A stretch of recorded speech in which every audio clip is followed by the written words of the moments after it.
Drugs consumer welfare committee की तरफ से हमने ऑर्गेनाइज किया है फॉर न्यूट्रिशन एंड हेल्थ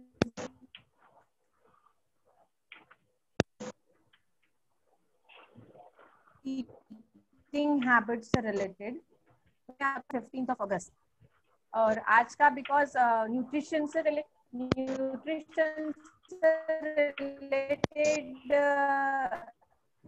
ये मंथ हम सेलिब्रेट कर रहे हैं, तो इसी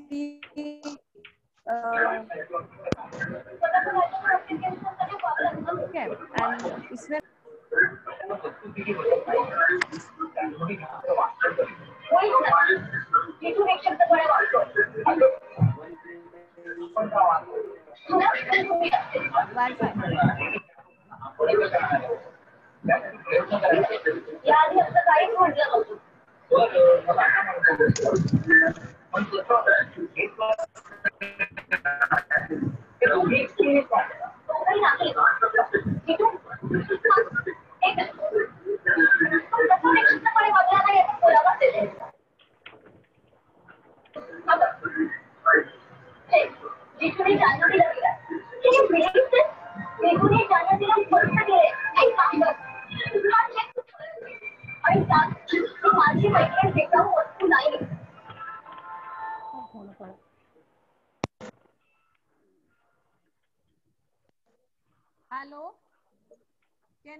hello, I'm audible?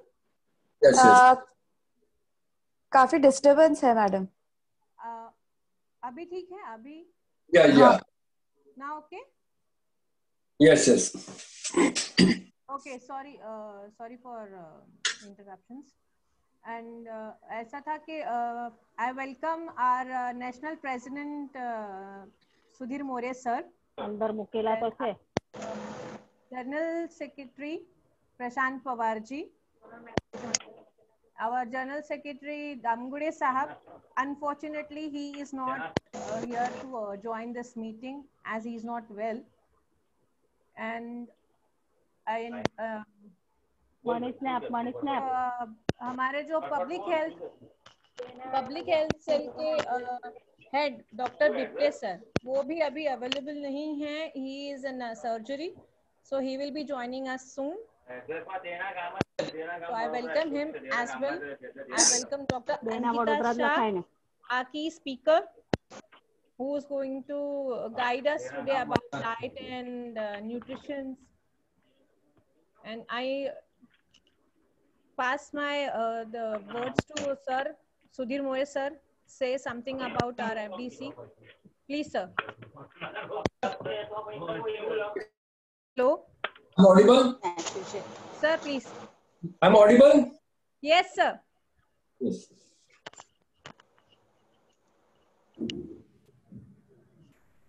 Good evening, everyone.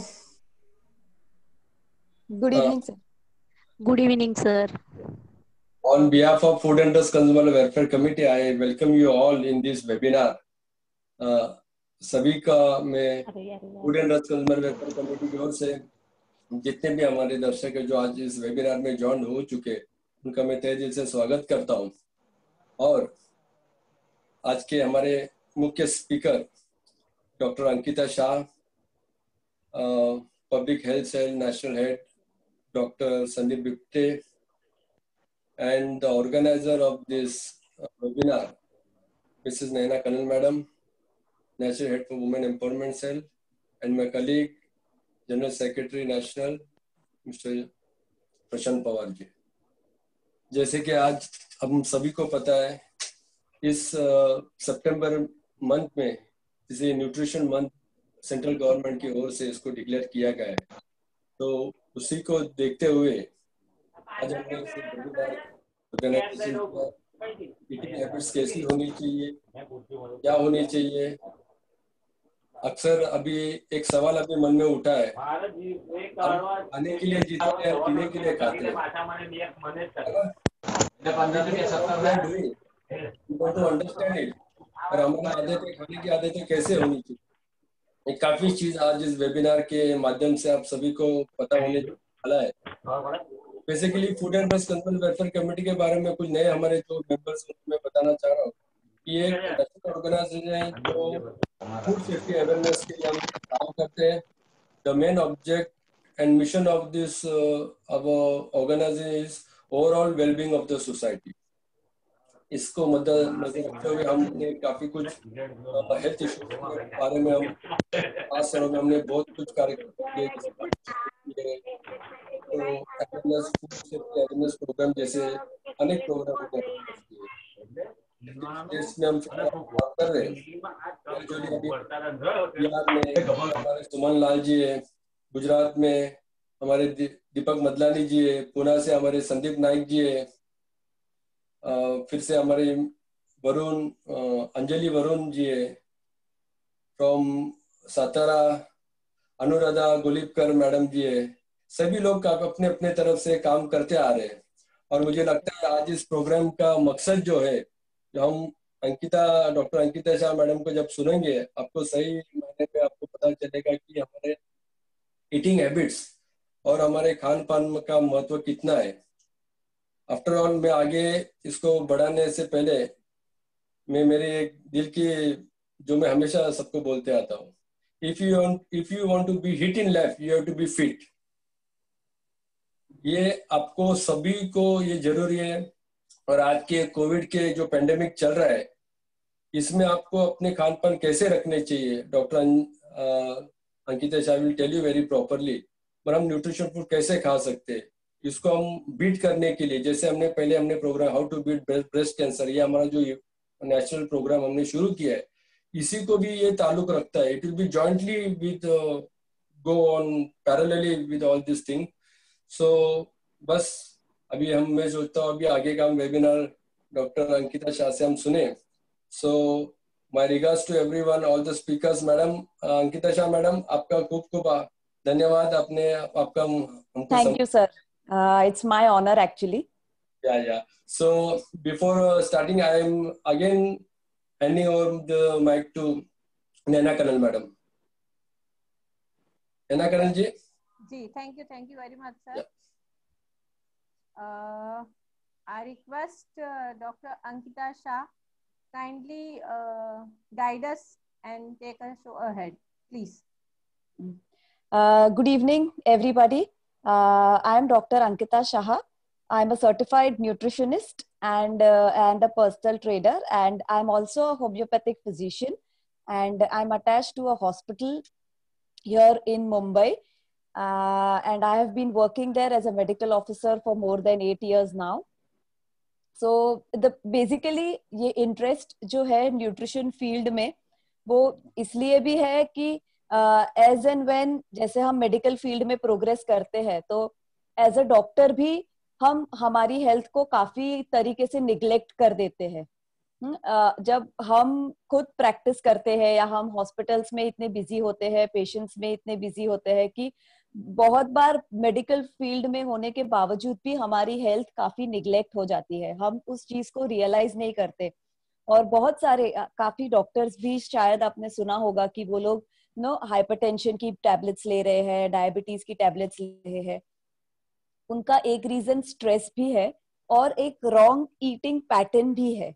क्योंकि बहुत बार क्या होता है, उनके क्लिनिक के सर्जरीज की वजह से, जैसे अभी हमारे जो सर थे जो हमें ज्वाइन करने वाले थे, डॉक्टर दीप्ते सर, तो आपने सुना कि वो सर्जरी की वजह से हमें शायद बाद में ज्वाइन करेंगे. तो टाइमिंग्स काफी मिसमैच हो जाते हैं. हम उस तरीके से एक अच्छा लाइफस्टाइल फॉलो नहीं कर पाते.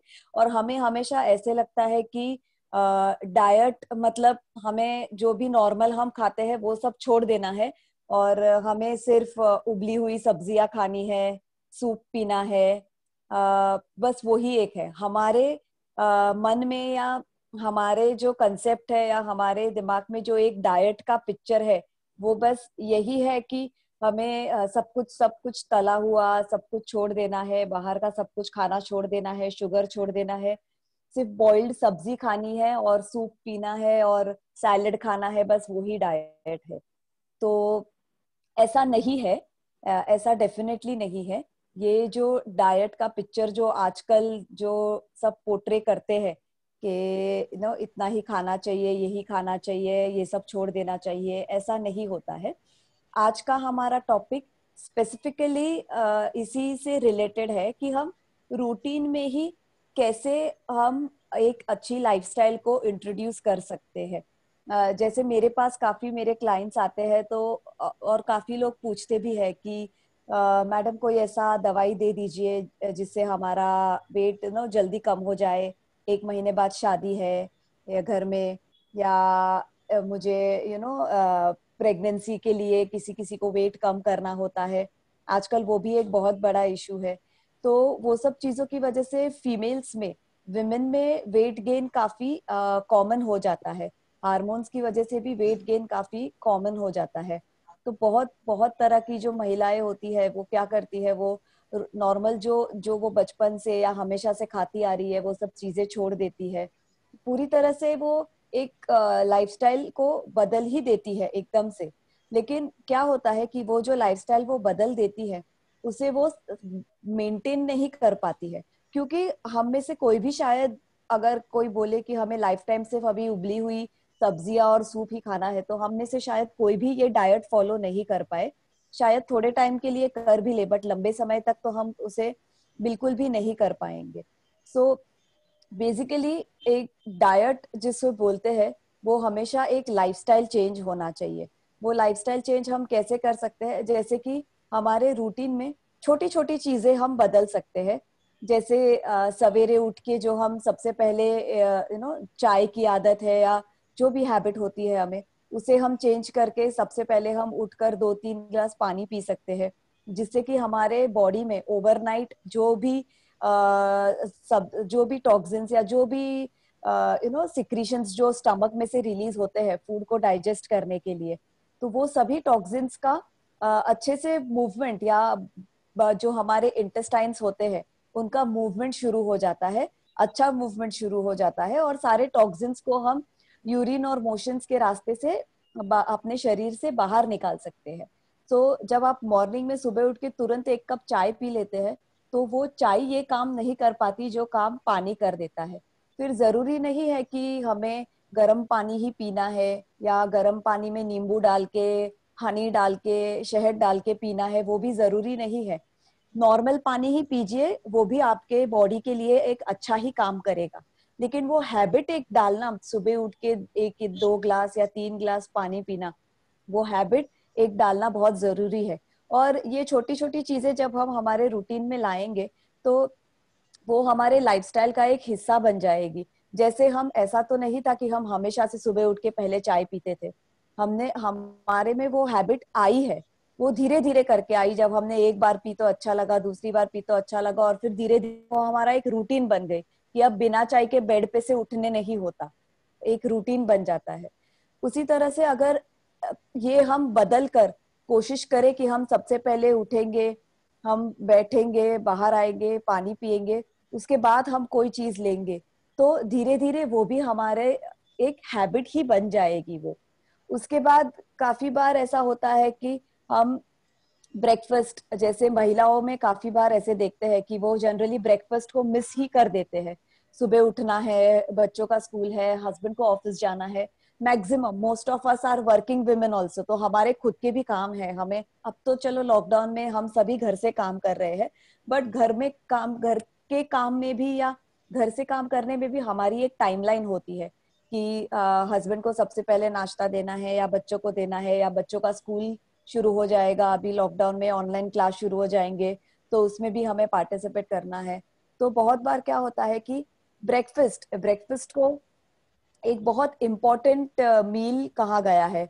मतलब ऐसा बोलते हैं कि जो नाश्ता होता है वो एक राजाशाही जैसा, जैसे राजा कितनी सारी चीजें लेता है नाश्ते में, या it has to be a king size, breakfast हमेशा किंग साइज होना चाहिए।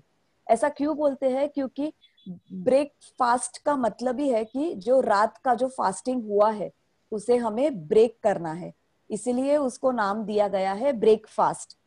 ओके, और वो बहुत इंपॉर्टेंट चीजें हैं। सो अगर आपको वेट लॉस करना है, चाहे चाहे वो किसी मेल को करना हो या किसी फीमेल को करना हो, कोई भी करे, वेट लॉस अगर आपको करना है तो जरूरी है कि आपका जो first meal of the day breakfast है, आपका आपकी जो दिन की शुरुआत जिस खाने से होती है वो खाना बहुत ज्यादा पौष्टिक हो। बहुत जरूरी है कि वो खाना जो आप खा रहे हैं, जो सबसे पहला निवाला जो आप लेते हैं वो पौष्टिक हो, सबसे पहला मील जो आप लेते हैं वो पौष्टिक हो। इसीलिए ब्रेकफास्ट को किंग साइज हमेशा करना चाहिए। क्या होना चाहिए ब्रेकफास्ट में? हमारे कुछ बेसिक जो हमने स्कूल में भी पढ़ा है साइंस में, कि हमारे बॉडी को कुछ बेसिक न्यूट्रिशन की जरूरत होती है, जिसे हम कार्बोहाइड्रेट्स, प्रोटीन्स और फैट्स के नाम से जानते हैं। और फाइबर, जैसे आपने हमेशा सुना होगा कि बोलते हैं कि फ्रेश फ्रूट खाओ, फ्रेश वेजिटेबल खाओ, रोटी खाओ, दाल खाओ, चावल खाओ, सब्जियां खाओ। ये सब हम हमेशा से सुनते आ रहे हैं। ऐसा क्यों कहते हैं? क्योंकि ब्रेकफास्ट में ये सभी चीजों का होना बहुत जरूरी है। उसमें स्पेशली प्रोटीन और फाइबर। प्रोटीन जैसे कि अगर आप नॉन वेजिटेरियन है तो अंडा, egg is a very good source of protein, आपको पता ही होगा। और अगर आप वेजिटेरियन है तो जैसे दाल है या सोया है या पनीर है या दूध है, दही है, ये सभी चीजें हैं जिसमें प्रोटीन की मात्रा वेजिटेरियन लोगों के लिए काफी है। सो जब भी आप ब्रेकफास्ट करते हैं तो आप कोशिश कीजिए कि आपके डाइट में, आपके ब्रेकफास्ट में ये तीनों चीजें हो। जैसे कि आप अगर समझो ब्रेड आप खाते हैं नाश्ते में, तो आप ब्रेड के साथ या तो अंडा ले लीजिए या पनीर ले लीजिए, तो उससे एक प्रोटीन आप ऐड कर लेंगे। या अगर आप रोटी खाते हैं तो रोटी के साथ ऑमलेट ले लीजिए, या रोटी के साथ आप पनीर ले लीजिए, या रोटी के साथ दाल ले लीजिए। सुबह रोटी और दाल खा लीजिए या स्प्राउट्स खा लीजिए। तो वो एक, जब आप दिन अपने फर्स्ट मील में, जब आप दिन के पहले मील में जब आप प्रोटीन इंक्लूड करते हैं, तो वो प्रोटीन और बहुत सारे फाइबर जो सब्जियां होती है वो होता है जो आपको लंबे टाइम तक फुल रखता है। बहुत बार आपने देखा होगा कि हम सुबह नाश्ता करके निकलते हैं, जैसे सिर्फ पोहा खा लिया या सिर्फ रोटी चाय के साथ खा ली या उपमा खा लिया, और हम ऑफिस पहुंचते नहीं है या ऑफिस के काम के लिए बैठे नहीं, तो एक आध घंटे में हमें वापस भूख लगना शुरू हो जाता है। क्यों ऐसे होता है?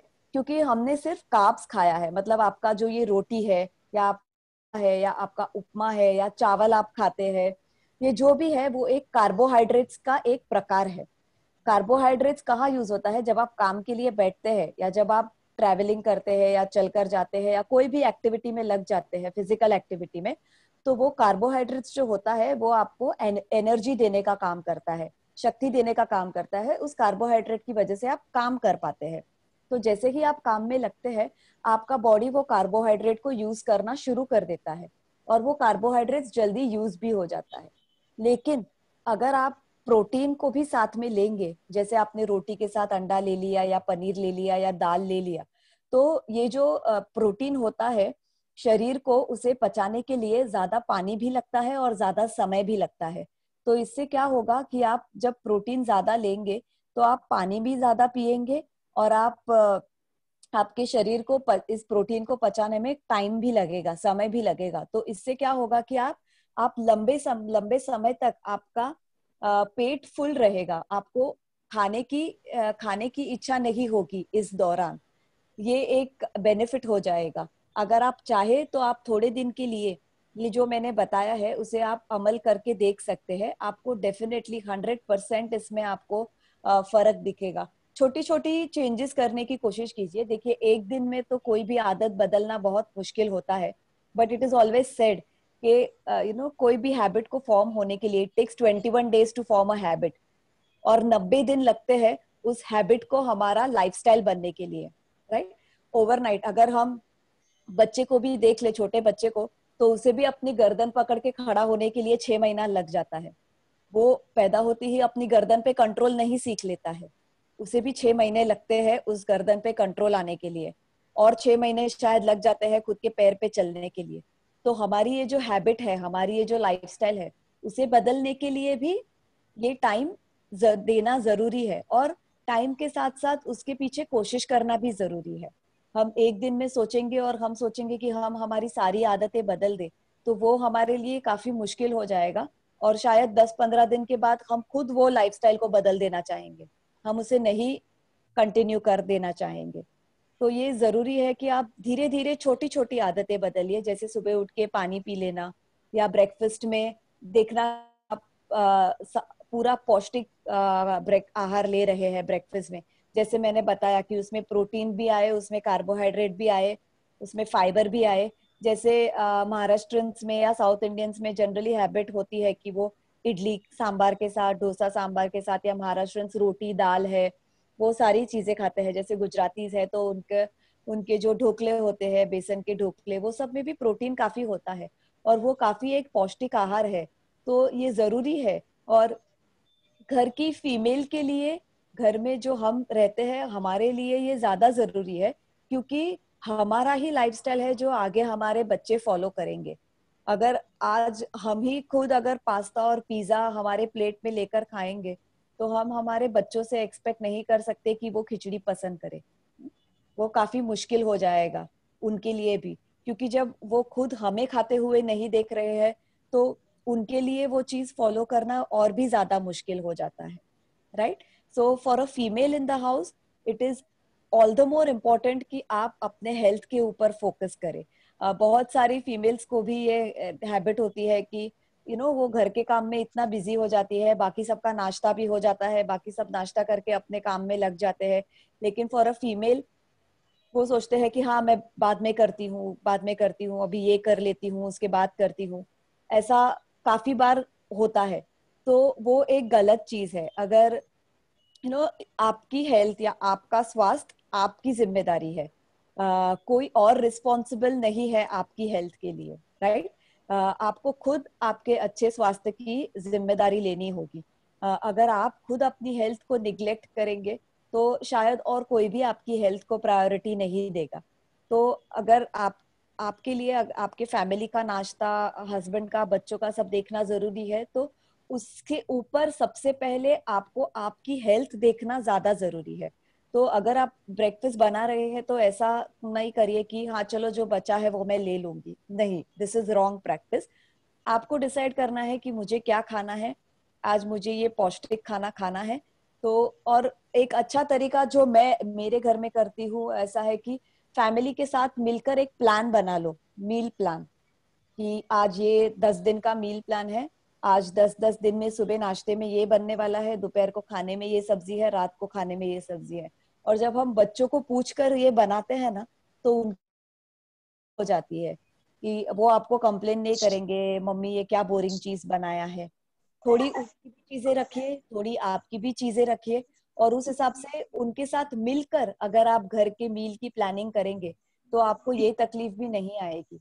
बहुत सारी मम्मियां भी मेरे पास आती है और वो काफी बार मुझे बोलते हैं कि अरे मेरे बच्चे को ये नहीं पसंद है, दाल तो बिल्कुल खाता ही नहीं है, दूध खाता ही नहीं है।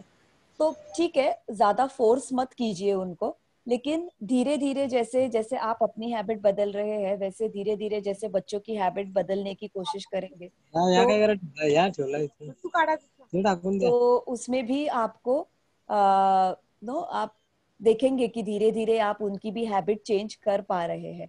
उनको समझाइए कि क्या जरूरी है। ये जो एड्स वो लोग टीवी पे देखते हैं, जैसे वेफर्स की हो गई या कोल्ड ड्रिंक की हो गई, तो कैसे जो एक्टर्स उनमें रहते हैं या कैसे ब्रांड्स को वो लोग प्रमोट करते हैं, कैसे उनको पैसे मिलते हैं उसके पीछे, शायद वो खुद ये सब चीजें नहीं लेते। अगर आप विराट कोहली की हेल्थ को देखेंगे तो आई एम श्योर जिस जिस कोल्ड ड्रिंक को या चिप्स को वो प्रमोट करते हैं वो डेफिनेटली ये सब चीजें नहीं लेते हैं। तो ये सब चीजें आपको एज अ मदर उनको समझानी है। एक दिन में तो वो डेफिनेटली नहीं समझेंगे, बट जैसे बच्चों के लिए होता है कि कंटिन्यूअसली आप उस चीज को उनको बैंग करते रहे, जैसे स्कूल में कैसे होता है बार बार टीचर वही चीजें सिखाती है, तो हफ्ते बाद 10 दिन बाद उनको ऑटोमेटिकली वो चीजें आने लगती है। तो इसमें भी ऐसा ही है, जब आप बार बार उनको समझाएंगे तो वो डेफिनेटली सीख जाएंगे, बट एक साथ उनकी भी आदतें बदलने की कोशिश न करें। सबसे पहला तो मैंने आपको बताया कि ब्रेकफास्ट से शुरू कीजिए, जैसे अच्छे अच्छे से पानी ले लीजिए सुबह। नाश्ता मैंने आपको बताया कि कैसा पौष्टिक होना चाहिए नाश्ता। उसके बाद नेक्स्ट चीज जो आती है वो है हमारा एक्सरसाइज। एक्सरसाइज भी एक बहुत इम्पोर्टेंट हिस्सा है हमारे लाइफस्टाइल का।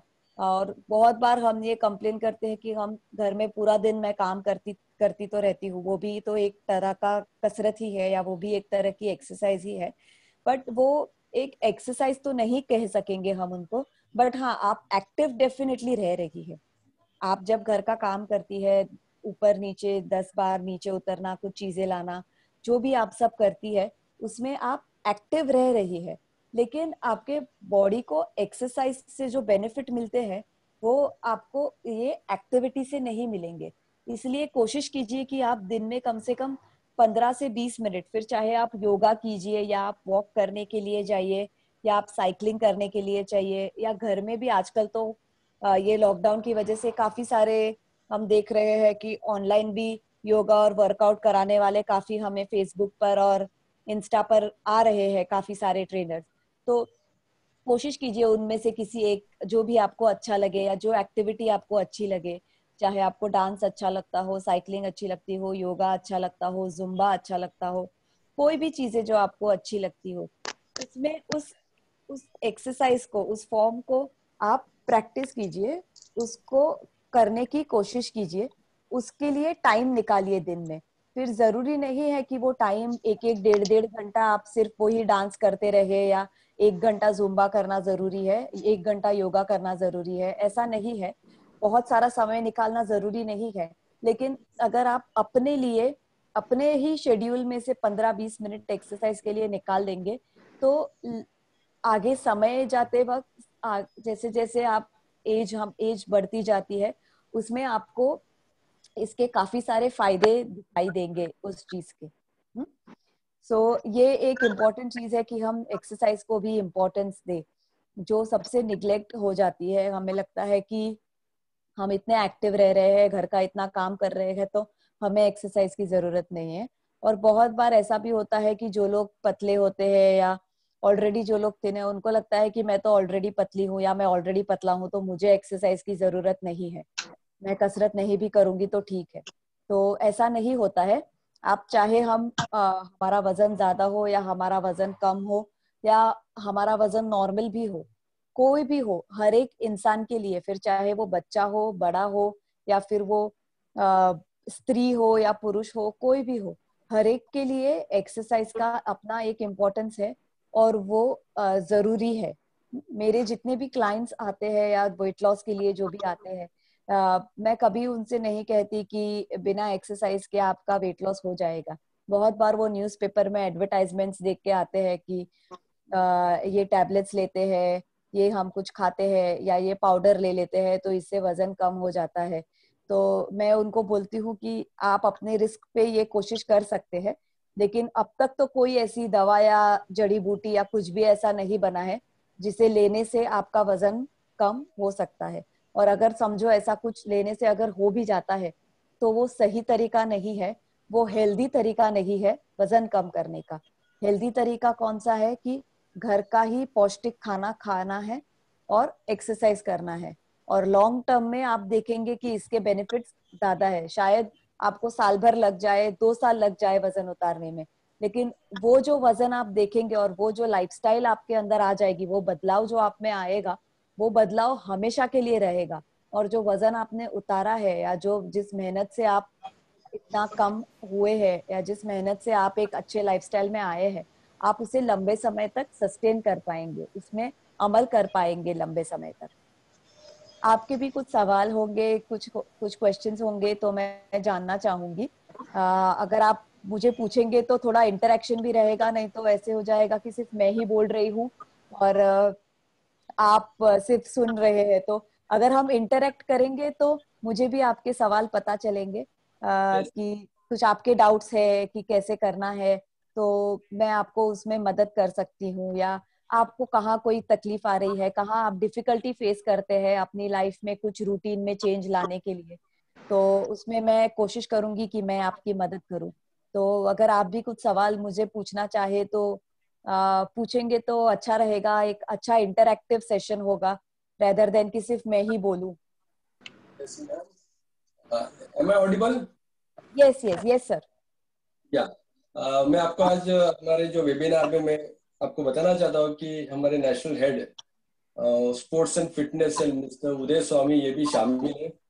सो he is a sports person और वो काफी जैसे अपने ट्रेनर है. He is also doing for रिपॉक and all this thing. He is having experience of 25 years. Along with that हमारे कुछ फूड टेक्नीशियंस भी आज इस वेबिनार में शामिल है. उत्तर प्रदेश से Shilpi Tripathi, Bhanu Sinha and our national coordinator mister Divesh Paste is also available. All are food technicians.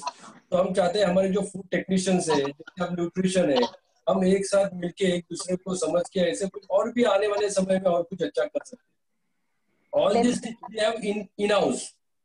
Yes doctor. Definitely. हमारे बिहार से डॉक्टर सुमन लाल है. She is also naturopathy doctor, right. ऐसे कुछ अच्छे लोग हमसे जुड़े हुए हैं जो अनेक स्टेट्स में जो काम कर रहे हैं. तो ऐसे लोगों को हम साथ में लेके और भी कुछ अच्छा कर सकते हैं. हमारे vice president, national vice president mister Sudhir Yerunkar भी शामिल है. वो भी अच्छी तरह से काम कर सकते हैं. तो बेसिकली नैना मैडम, हेलो. हाँ sir. You carry on. You take on the question or said if you. Anybody has a question, please ask ahead. सवाल रहेंगे. Dr. Ankita. Yes, I'm listening. Yes. Yeah, Shilpi here. There's a one query. Sometimes it's happened कि people don't have a weight, when the weight is proper, but they look chubby. What's the reason behind that? देखिए, बहुत बार क्या होता है ना, हमारा शरीर 3 चीजों से बना हुआ है, मेजरली 3 चीजों से, जिसमें पानी एक बहुत मेजर हिस्सा है. ये आपको पता ही होगा कि हमारे खून में भी वाटर तो है ही. वाटर एक बहुत मेजर हिस्सा है. दूसरा हिस्सा होता है हमारी हड्डियां, और हड्डियों के साथ जो मांसपेशियां जुड़ी होती है, मसल्स, वो. और तीसरा होता है फैट. राइट. सो ये 3 मेजर चीजें हैं. तो क्या होता है, जैसे मैंने बताया कि हमारे माइंड में बहुत सारे ये कंसेप्ट होते हैं कि मैं पतली हूँ, या मेरा वजन ज्यादा नहीं है तो मुझे एक्सरसाइज की जरूरत नहीं है, या मैं कुछ भी खा सकती हूँ. नॉर्मल हम कोई भी पतला इंसान देखते हैं तो हमारे मुंह से क्या निकलता है, अरे तू कुछ भी खा ले, तुझे क्या फर्क पड़ेगा. एग्जैक्टली. तो हमारा एक पहला इंट्यूशन होता है, या हम उसे बोलते हैं. बट यही एक चीजें गलत होती है. जब हम कुछ भी खा लेते हैं तो हम क्या करते हैं, हम बॉडी का फैट परसेंटेज बढ़ाते हैं, लेकिन बॉडी का जो मसल बढ़ना चाहिए, जो वाटर कंटेंट और मसल पार्ट जो बॉडी का बढ़ना चाहिए, वो नहीं बढ़ता है. तो इसे मेडिकल टर्म में, जैसे आप बोल रहे हैं ना कि मेरा वजन बराबर है बट मैं फिर भी चबी दिखती हूँ, या किसी का भी वजन बराबर है बट दिखने में चबी है. तो वो क्यों होता है? क्योंकि एक मेडिकल या साइंटिफिक टर्म अगर आप उसको देंगे तो उसको स्किनी फैट बोलते हैं. मतलब इंसान दिखने में स्किनी है, पतला है, बट फिर भी उसके शरीर में मसल्स के मुकाबले में फैट की मात्रा ज्यादा है. इसलिए ऐसा होता है. जो अगर आपको फैट की मात्रा जाननी है आपके शरीर की, बॉडी फैट परसेंटेज जिसे बोलते हैं, तो उसके काफी सारे एप्स है गूगल पे. आप सर्च करेंगे हमारे बॉडी की, जैसे फीमेल्स के लिए अगर आप देखेंगे बॉडी फैट परसेंटेज अगर आपको जानना हो तो हमारे नेक का मेजरमेंट है, हमारे वेस्ट का मेजरमेंट है. उस मेजरमेंट्स के हिसाब से जब हम उसमें डालते हैं तो वो हमारे बॉडी फैट परसेंटेज को बताता है. जैसे एज अ फीमेल हमारा ideal body fat percentage around 22 to 25% के बीच में होना चाहिए. राइट. तो लेकिन जब ऐसा नहीं होता है तो चाहे हम पतले हो या हम मोटे दिखे या हम पतले दिखे, अगर हमारा बॉडी का फैट परसेंटेज अगर ज्यादा है तो वो हेल्दी नहीं है. It is not healthy. So always see कि हम वजन के ऊपर न जाए. राइट. अगर समझो मैं 1 लीटर पानी पीकर अगर वजन कांटे पे खड़ी हो गई तो वैसे ही मेरा वजन 1-2 किलो ज्यादा दिखा देगा. तो weighing scale is actually not the criteria कि आप अपने फिटनेस को जज करें. Okay. So how you should जज इज कि ओवरऑल आपके बॉडी में मांसपेशी और मसल्स का परसेंटेज कितना है. जैसे आप बॉडी बिल्डर वगैरह देखते होंगे या मॉडल्स देखते होंगे तो उनमें कैसा होता है, उनका बॉडी फैट परसेंटेज तो 18 से 20 के नीचे रहता है. बट उतना हमें करने की जरूरत नहीं है. एक हेल्दी लाइफस्टाइल के लिए एक हेल्दी रेंज में भी आप रहेंगे, जैसे 25% ऑफ बॉडी फैट मैंने बताया फीमेल्स के लिए, अगर आप उस रेंज में भी रहेंगे तो वो हेल्दी ही है और उसे मेंटेन रखना भी मुश्किल नहीं है। जैसा मैंने आपको बताया कि उसके लिए आपको बस अच्छा पौष्टिक खाना खाना है, प्रोटीन और फाइबर, जैसे प्रोटीन और वेजिटेबल्स की मात्रा ज्यादा रखनी है। और एक्चुअली कैसा है, हमारे दिमाग में ऐसा है कि शुगर और सॉल्ट दोनों ही बहुत खराब है और दोनों से बीपी होता है, डायबिटीज होता है, बट ऐसा नहीं है। शुगर और सॉल्ट पर से खराब नहीं है। हमारे जो दादा दादी है, नाना नानी है, वो तो इतने सालों से अचार वगैरह खाते आ रहे हैं, खाने पीने में सब कुछ तो वो खाते आ रहे हैं। एक्चुअली वो हमसे शायद ज्यादा फूड एंजॉय करते आ रहे हैं। मे बी हम सही तरीके से फूड एंजॉय नहीं करते, उस डर से कि अरे ये ज्यादा खा लिया तो प्रॉब्लम हो जाएगा। But the source from where your sugar and salt is coming, वो ज्यादा इंपॉर्टेंट है। अगर वो सॉल्ट बाहर के पैकेट चिप्स में से आता है तो वो नुकसान करता है, लेकिन अगर वो सॉल्ट घर के आचार में से आ रहा है तो वो नुकसान नहीं कर रहा है आपके बॉडी को। ओके, शुगर जैसे आप ले लीजिए, अगर शुगर पेस्ट्री में से आ रही है या वो डोनट में से आ रही है या वो आइसक्रीम में से आ रही है, तो वो शुगर आपके बॉडी को नुकसान पहुंचा रही है, क्योंकि वो सिर्फ शुगर दे रही है आपके बॉडी को, उसमें न्यूट्रिशन कुछ नहीं है। न्यूट्रिशन लेवल अगर आप उसका देखेंगे तो वो 0 है, राइट। लेकिन अगर वही शुगर आपने जैसे घर में कोई मिठाई बना ली या लड्डू बना लिया या आपने घर में जैसे खीर वगैरह बना ली या शीरा बना लिया, तो वो शुगर जब उसमें से आती है तो वो आपको न्यूट्रिशन भी दे रही है। जैसे हमने आटे का शीरा बनाया तो आटे में अच्छा न्यूट्रिशन भी है, या फिर हमने चावल की खीर बनाई तो वो चावल में भी न्यूट्रिशन है। दूध में शक्कर डाल के, चावल डाल के जब आप खीर बनाते हैं तो वो आप एक न्यूट्रिशन दे रहे हैं, वो एक कंप्लीट फूड है। तो शुगर का सोर्स, सॉल्ट का सोर्स कहाँ से आप वो ले रहे हैं, कहाँ से आप वो कंज्यूम कर रहे हैं, वो आपके शरीर को नुकसान देगा या फायदा देगा। जैसे मैंने बताया, अगर वो चिप्स में से आता है, पेस्ट्री में से आता है तो वो नुकसान कर रहा है, लेकिन घर के बने आचार में से आ रहा है या घर की बनी खीर में से आ रहा है तो वो आपके बॉडी को नुकसान नहीं कर रहा है। फिर हाँ, अगर हमें वजन कम करना है या हमें कुछ और हेल्थ इश्यूज है जैसे डायबिटीज या बीपी वगैरह, तो ऑब्वियसली हमें थोड़ी सी उसकी मात्रा को कम करना है। जैसे हम, ऐसा नहीं है कि खीर पसंद है तो आज 3-4 बाउल खीर ही खा लेंगे, ऐसा नहीं करना है। पोर्शन कंट्रोल भी जरूरी है इस मामले में। Okay okay, I am sorry. Hello. Sorry. Yeah, tell me, I'm listening. Ma'am, I'm just want to inquire a small thing. Actually, I'm 52 years old and I'm going through menopause period right now. Okay. Due to that, I don't know why I do regular walks, everything, and I don't eat outside food and everything. And in between, I got this depression attack and my medicines are going on, but my weight is continuously increasing. You can just help me for this. What during menopause, what type of diet or anything, what I especially have to do? Okay. See, madam, menopause एक female के लिए काफी सारा hormonal change हो जाता है body के लिए, राइट। काफी सारे हार्मोन्स चेंजेस होते हैं। तो मेनोपॉज जैसे जैसे हम अप्रोच करते हैं, जैसे हमारा मेनोपॉज नजदीक आता है, तो उस मेनोपॉज की वजह से हमारे बिहेवियर में भी काफी बदलाव आना मुमकिन है। ये सब हार्मोनल है। एक बार हार्मोन्स लेवल सेटल हो जाएंगे तो धीरे धीरे आपका ये जो मूड स्विंग्स है या जो बिहेवियर रिलेटेड प्रॉब्लम है वो भी इम्प्रूव हो जाएगा धीरे। बट आपको कोशिश ये करनी है कि जैसे अभी आप बता रहे हैं कि मेनोपॉज की वजह से आप एंटी डिप्रेसेंट मेडिसिन और ये सब ले रही है, तो ये मेडिसिन से क्या होता है ना, ये मेडिसिन में सोडियम कंटेंट ज्यादा रहता है, तो इससे काफी वाटर रिटेंशन होता है शरीर में।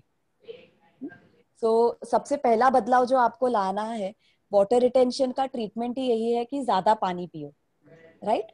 क्या होता है कि जब हमारे शरीर को पानी की जरूरत होती है, मैंने आपको बताया कि 70% हमारा शरीर पानी से बना है। सो जब हमारे शरीर को पानी की जरूरत होती है और हम जब उसे ठीक भरपूर पानी या जितना सफिशिएंट पानी है उतना हम नहीं दे पाते हैं, तो शरीर के अंदर का जो पानी होता है वो उस पानी को खींच के रखती है, जिससे कि आपने देखा होगा कि हमारे हाथों पैरों में भी काफी सूजन आ जाता है, चेहरा थोड़ा सूजा सूजा लगता है, गले के पास या नेक के पास थोड़ी सूजन आ जाती है, ये सब चीजें शायद आपने नोटिस की होगी कि ऐसा हो जाता है एक सर्टेन एज के बाद, स्वेलिंग वगैरह बॉडी में आने लगती है। तो जब जब मेरे जो मेनोपॉजल क्लाइंट्स होते हैं उन्हें मैं हमेशा एडवाइस करती हूँ कि आपका वाटर इनटेक का आप खास ध्यान रखिए। ये बहुत जरूरी है मेनोपॉज में, क्योंकि मेनोपॉज में हार्मोन्स की वजह से बॉडी में काफी वाटर रिटेंशन होता है। तो जब वो लोग मुझे बोलते हैं कि मैं तो बहुत सारा पानी पीती हूँ, तो इसलिए मैं उनको पूछती हूँ कि आप बहुत सारा पीते हैं, कितना पीते हैं? कभी आपने मापा कि आप कितना पीते हैं? लाइक एज अ डॉक्टर अगर मैं आपको बोल दूं कि अगर आपको बुखार है तो दिन में 3-4 क्रोसिन खा लीजिए, तो आपका नेक्स्ट क्वेश्चन क्या होगा? कितना खाना है डॉक्टर? 1 क्रोसिन ले या 2 क्रोसिन ले या 3 क्रोसिन ले? आप मुझे डोज पूछेंगे, क्योंकि वो दवाई है और उस दवाई का डोज जानना जरूरी है। अगर डोज गलत हुआ तो बॉडी को नुकसान करेगा, बराबर? इसलिए हम डॉक्टर से प्रिस्क्रिप्शन प्रॉपर मांगते हैं, या डॉक्टर भी प्रिस्क्रिप्शन प्रॉपर देते हैं कि ये गोली आपको दिन में 3 बार लेनी है 5 दिन के लिए, राइट? पानी का भी ऐसा ही है। अगर आप कहते हैं कि मैं तो बहुत पानी पीती हूँ, तो ये गलत है, राइट? वे उठिए, अपना एक 1 लीटर का बॉटल भरिए और उसको अपने पास रखिए और देखिए कि आप दिन में ये ऐसी कितनी बॉटल खत्म कर पाते हैं, या आप उसी बॉटल को कितनी बार रिफिल करते हैं। जब आप 3 बार 4 बार, जैसे दिन में 3 से 4 लीटर पानी बहुत जरूरी है, अगर आप उतना ही पानी पीते हैं, मेरे काफी क्लाइंट्स में मैंने देखा है कि सिर्फ वाटर इनटेक को अच्छा करने से उनको काफी बदलाव महसूस हुआ है। तो एज अ मेनोपॉजल लेडी, और जो भी आपकी कंप्लेन है उसमें सबसे पहला मैं आपको एडवाइस करूंगी कि अपना एक बॉटल रखिए और कोशिश कीजिए कि आप दिन में 3 से 4 लीटर पानी ले लीजिए। दूसरा, आपको चेंजेस जो करने हैं वो है आपके खाने में। आपके हर एक खाने में, जैसे आपका ब्रेकफास्ट हुआ, लंच हुआ, डिनर हुआ, हर 3 मेन मील्स जो हमारे होते हैं उसमें प्रोटीन इंक्लूड करना जरूरी है। अगर आप नॉन वेजिटेरियन हैं तो आप चिकन लीजिए, फिश लीजिए, एग्स लीजिए, ये सब में प्रोटीन की मात्रा काफी अच्छी होती है। अगर आप वेजिटेरियन हैं तो पनीर है, या सोया है, या दाल है, स्प्राउट्स है, कड़धान्य जिसे बोलते हैं मराठी में, वो सब आप लीजिए ज्यादा, तो उससे आपको ज्यादा फर्क लगेगा। आपको वजन भी कम करने में मदद हो जाएगी। और सॉल्ट इनटेक जो ओवरऑल है, जैसे एक्स्ट्रा सॉल्ट, जैसे हमने सैलेड ले लिया तो सैलेड के ऊपर जो हम एक्स्ट्रा सॉल्ट डालते हैं, या खाने में हम ऊपर से जो एक्स्ट्रा नमक डालते हैं, वो आप लेना बंद कर दीजिए। बिकॉज आपकी ये जो एंटी डिप्रेसेंट मेडिसिन जो है वो ऑलरेडी आपके बॉडी में काफी सारा वाटर रिटेंशन कर रही है। प्रोसेस्ड फूड या बेकरी आइटम्स जो है, मैं मेरे डायबिटिक पेशेंट्स को भी बोलती हूँ कि ना, डायबिटिक पेशेंट्स, वो जब मैं उनको डाइट चार्ट में चावल लिख के देती हूँ कि आपको ये 1 कटोरी या 1.5 कटोरी चावल खाना है, तो उनका नेक्स्ट सवाल मुझसे हमेशा यही होता है, मैडम मेरा शुगर नहीं बढ़ जाएगा चावल खाऊंगा तो? शुगर नहीं बढ़ जाएगा आलू खाऊंगा तो? और मैं उनको बोलती हूँ कि जो डायबिटिक चार्ट में आपको मारी बिस्किट लिख के देते हैं उनको तो आप नहीं पूछते हैं कि शुगर बढ़ जाएगा, सॉल्ट बढ़ जाएगा। हमें ऐसा लगता है कि मारी बिस्किट जो मिल रही है मार्केट में, या कोई भी बिस्किट, उसमें क्या कैलोरीज आती होगी। मतलब कितने ऐसे पेशेंट्स मेरे पास आए हैं जो 5-6 मारी बिस्किट नाश्ते में खा जाते हैं। कभी आपको अगर जानना है कि आप कितनी कैलोरीज खा रहे हैं और वो कितना नुकसान कर रहा है आपके शरीर को, तो कभी वो मारी बिस्किट का पैकेट लेके, आपने देखा होगा आजकल तो हर एक चीज के ऊपर, सिंस हम तो फूड डिपार्टमेंट से रिलेटेड है, तो न्यूट्रिशनल इंफॉर्मेशन हर एक फूड पैकेट पे रहती है कि ये फूड पैकेट अगर आपने खरीदा है तो उसमें कैलोरीज कितनी है, इसमें कार्बोहाइड्रेट कितना है, प्रोटीन कितना है, सोडियम कितना है, ये सारी चीजें उसमें रहेगी, बराबर है? आजकल तो हम काफी सारे जो लेते हैं पैकेट्स देखकर ही लेते हैं, पढ़कर ही लेते हैं। तो जब हम पैकेट का एक्सपायरी या पैकेजिंग डेट चेक करते हैं तो कोशिश कीजिए, हैबिट डालिए कि हम पैकेट का न्यूट्रिशनल इंफॉर्मेशन भी चेक करेंगे। तो जब आप वो मारी बिस्कुट को लेंगे तो आप वो पैकेट पे देखेंगे कि वो उतना छोटा सा पैकेट भी आपको कम से कम 300 से 400 कैलोरी देता है। और आप जो नॉर्मल पुलाव बनाते हैं ना घर में, और जो दही के साथ खाते हैं, जो पुलाव और दही इतना पौष्टिक है, वो टोटल आपको 300 से 400 कैलोरी देता है। तो अब आप मुझे बताइए कि वो मारी बिस्किट का एक पैकेट ज्यादा पौष्टिक है या पुलाव और दही ज्यादा पौष्टिक है? और हम क्या करते हैं, हम मारी बिस्किट बिना डरे खा जाते हैं डायबिटीज में, लेकिन हम चावल और दही खाने से डरते हैं कि शुगर बढ़ जाएगा। तो इसलिए जैसे मैंने बताया कि धीरे धीरे जो जो आप लाइफस्टाइल में चेंजेस लाने की कोशिश करेंगे तो आपको डेफिनेटली ये मेनोपॉज में हेल्प होगा। आपका वाटर इनटेक बढ़ाइए, वेजिटेबल्स, सब्जियां और फल खाइए अच्छे से, प्रोटीन, हर एक मील में प्रोटीन का आहार लेना जरूरी है। जैसे मैंने आपको बताया, वेजिटेरियन है, नॉन वेजिटेरियन है, आप क्या क्या खा सकते हैं प्रोटीन के लिए। और एक्सरसाइज, आपकी एज चाहे कोई भी हो, कितनी भी हो, एक्सरसाइज के लिए कोई उम्र नहीं होती, या एक्सरसाइज स्टार्ट करने के लिए कोई एज नहीं है। मेरे बहुत सारे क्लाइंट्स हैं जो घर में भी होम वर्कआउट करते हैं, दे आर 50-52, और ऐसे थे जो जिनको इतनी वॉकिंग की आदत थी, लेकिन बेचारे लॉकडाउन की वजह से आज वॉक पे नहीं जा पाते हैं उनके एज की वजह से, और बट घर में खुशी से वर्कआउट कर रहे हैं, चेयर पे बैठ के वर्कआउट करते हैं।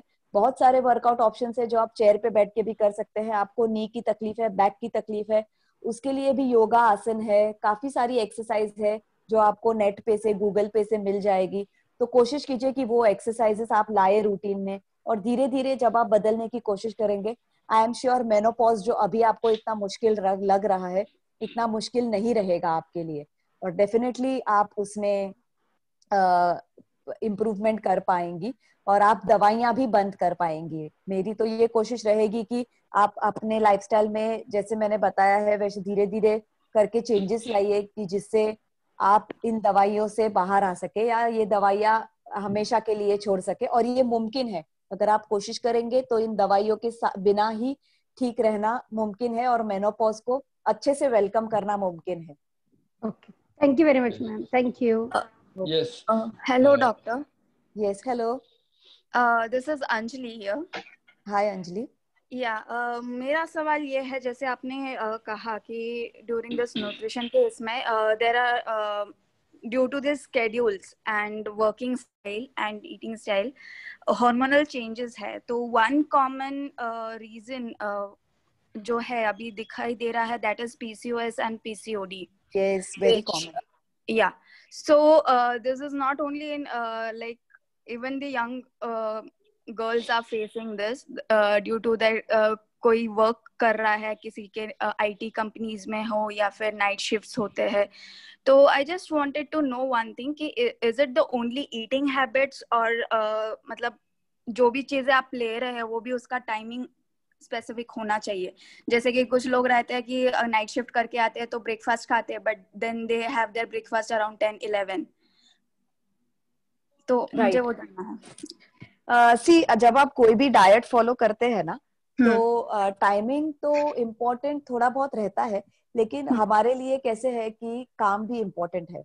Exactly. तो आपकी जो लाइफस्टाइल होती है उसके लिए, जैसे अगर आप नाइट शिफ्ट में है, तो मैं ये सजेस्ट करूंगी कि नाइट शिफ्ट के लिए अगर आपका ब्रेकफास्ट लेट होता है तो आई एम श्योर कि आपका डिनर भी शायद लेट ही होता होगा, मतलब साइकिल थोड़ा रिवर्स में ही चलता होगा। और पीसीओएस जो है वो मैं ऐसा नहीं कहूंगी कि ये एक बीमारी है, और ये आई वुड ऑलवेज से कि PCOD is a lifestyle disorder. It is. Yes. Right? So धीरे धीरे हम हमारे जॉब प्लेस पे ऐसा तो नहीं बोल सकते कि आई हैव पीसीओएस तो मैं नाइट शिफ्ट नहीं कर पाऊंगी, आप मुझे मॉर्निंग शिफ्ट दे दीजिए। राइट, ऐसा नहीं हो पाएगा। काम तो करना ही है, बट उसके साथ हम लाइफस्टाइल कैसे रहे कि जैसे अगर आप समझ लिए, मान लीजिए कि आपने आके सुबह ब्रेकफास्ट किया, 10 बजे आके ब्रेकफास्ट किया, सो सी टू इट कि आप ब्रेकफास्ट अच्छा करे, हेवी करे, जैसे मैंने स्टार्टिंग ऑफ द सेशन में बताया कि how your should have all of protein, carbohydrates and fats. Carbohydrates कहाँ से आया? जैसे कि आपका पोहा हुआ, उपमा हुआ, रोटी हुआ, चावल हुआ, डोसा हुआ, इडली हुआ, ये आपके कार्बोहाइड्रेट्स के सोर्सेस होते हैं। राइट। इसके साथ अभी आपको प्रोटीन डालना है, तो वो कहाँ से डालेंगे? एग्स हो गए, या समझो चिकन हो गया, या दाल हो गई, या पनीर हो गया, जैसे पनीर सैंडविच खा लिया, पनीर पराठा खा लिया। सो ये एक कॉम्बिनेशन है हेल्दी कार्बोहाइड्रेट और प्रोटीन का और फैट्स का। मतलब फैट्स तो ऑब्वियसली जो ऑयल या घी जो भी हमें लगता है इसे बनाने में, वो एक फैट हो गया। और उसके अंदर हमने काफी सारी सब्जियां डाल दी, जैसे वेजिटेबल पनीर पराठा बना लिया, या वेजिटेबल पनीर सैंडविच खा ली, या वेजिटेबल ऑमलेट खा लिया ब्रेड के साथ, तो वो एक हेल्दी मील हो गया। उसके बाद में आई एम श्योर कि जो नाइट शिफ्ट करके आते हैं तो आप मे बी ब्रेकफास्ट करके शायद रेस्ट कर लेते होंगे, बिकॉज ओवरनाइट काम रहता है तो यू नो आप जागते होंगे, तो you must be sleeping, and lunch भी आपका डिले हो जाता होगा. So when you are taking lunch, जब भी आप 3 बजे 4 बजे जब आप लंच करते हैं, तो लंच में भी आप कोशिश कीजिए कि आप प्रोटीन की मात्रा ज्यादा रखें. जैसे अगर हम 1 कटोरी चावल खाते हैं, तो मैं मेरे डायबिटीज पेशेंट्स को भी बोलती हूँ चावल 1 कटोरी लेना है, लेकिन दाल 2 कटोरी खानी है, सैलेड 1 बड़ा बाउल खाना है. तो इससे मैंने क्या किया, मैंने उनका कार्बोहाइड्रेट की मात्रा कम कर दी, लेकिन प्रोटीन और फाइबर की मात्रा बढ़ा दी. तो उनको वो मेंटल सेटिस्फेक्शन रहता है कि हाँ मैंने चावल तो खाया. राइट. सो आपको भी वही करना है. कार्बोहाइड्रेट जैसे मैंने बताया कि अगर आप 1 रोटी खाते हैं या 2 रोटी खाते हैं, खाइए, लेकिन उसके साथ देखिए कि अगर आप एक कटोरी ही दाल खाते थे तो कोशिश कीजिए कि 2 कटोरी कर दे, या अगर आप 1 ही अंडा खाते थे तो कोशिश कीजिए कि उसको 2 या 3 कर दे, जिसमें से आप 2 पूरे अंडे खाइए और बाकी का 1 या 2 सिर्फ एग व्हाइट खा सकते हैं. पनीर ले लीजिए, या सब्जियां ज्यादा ले लीजिए, दाल ज्यादा ले लीजिए, चिकन ले लीजिए या फिश ले लीजिए, फिश करी ले लीजिए, अंडा करी ले लीजिए, वैसा भी आप कुछ बना के ले सकते हैं. और स्नैकिंग के लिए जनरली हमारा कैलोरीज कब ऊपर नीचे हो जाता है, जब हम स्नैकिंग, हम ओवर ईटिंग कर लेते हैं. मतलब हम बाहर कोई भी पैकेट्स देखते हैं तो आजकल काफी सारे packets you know low fat baked products, ये सब काफी होता है. हम चिप्स का ले लिया तो ये बेक्ड चिप्स है, या ये बेक्ड चकली है, या ये लो कैल बिस्किट है, या ये लो कैल मफिन्स है, ये सब बहुत मिलते हैं. But ideally I would say कि जैसे स्प्राउट्स हुआ, मखना हुआ, या सैंडविच हुआ, ये सब आपके स्नैक्स में आना चाहिए. जैसे एक रोटी आपने रोल करके चीज के साथ खा ली, या वेजिटेबल्स के साथ वेजिटेबल रोल बना के ऐसे खा लिया, तो आई वुड से कि वो एक ज्यादा हेल्दी स्नैकिंग ऑप्शन है, rather than वो baked chips, you know, like how much will you spend on a packet जो baked है 70-80 रुपीस, उससे कम तो I don't think कोई baked पैकेट आता है चिप्स का या whatever. भले वो कितना ही baked हो या उसमें बिल्कुल भी ऑयल ना हो, लेकिन अगर आप उसका भी न्यूट्रिशनल वैल्यू पढ़ेंगे तो उसमें देखना वो 100 ग्राम का या 200 ग्राम का पैकेट भी 400 से 500 कैलोरी देता है, और उसमें सोडियम कंटेंट भी काफी ज्यादा होता है. PCOS शुरू ही इसीलिए होता है क्योंकि हमारी लाइफस्टाइल ही गलत है. सो आप नाइट शिफ्ट कर रहे हो, वो गलत लाइफस्टाइल नहीं है, लेकिन जो ईटिंग हैबिट उसके साथ जो डेवलप हो रही है वो एक हैबिट है. So that is leading to PCOS. Night shift leading to PCOS. जब आप डिनर भी कैरी करते हैं ऑफिस के लिए, तो आप डिनर कितने भी बजे कीजिए, but make sure that you are carrying a healthy dinner with you, and your dinner should also have good amount of protein, good amount of carbohydrates and good amount of fats.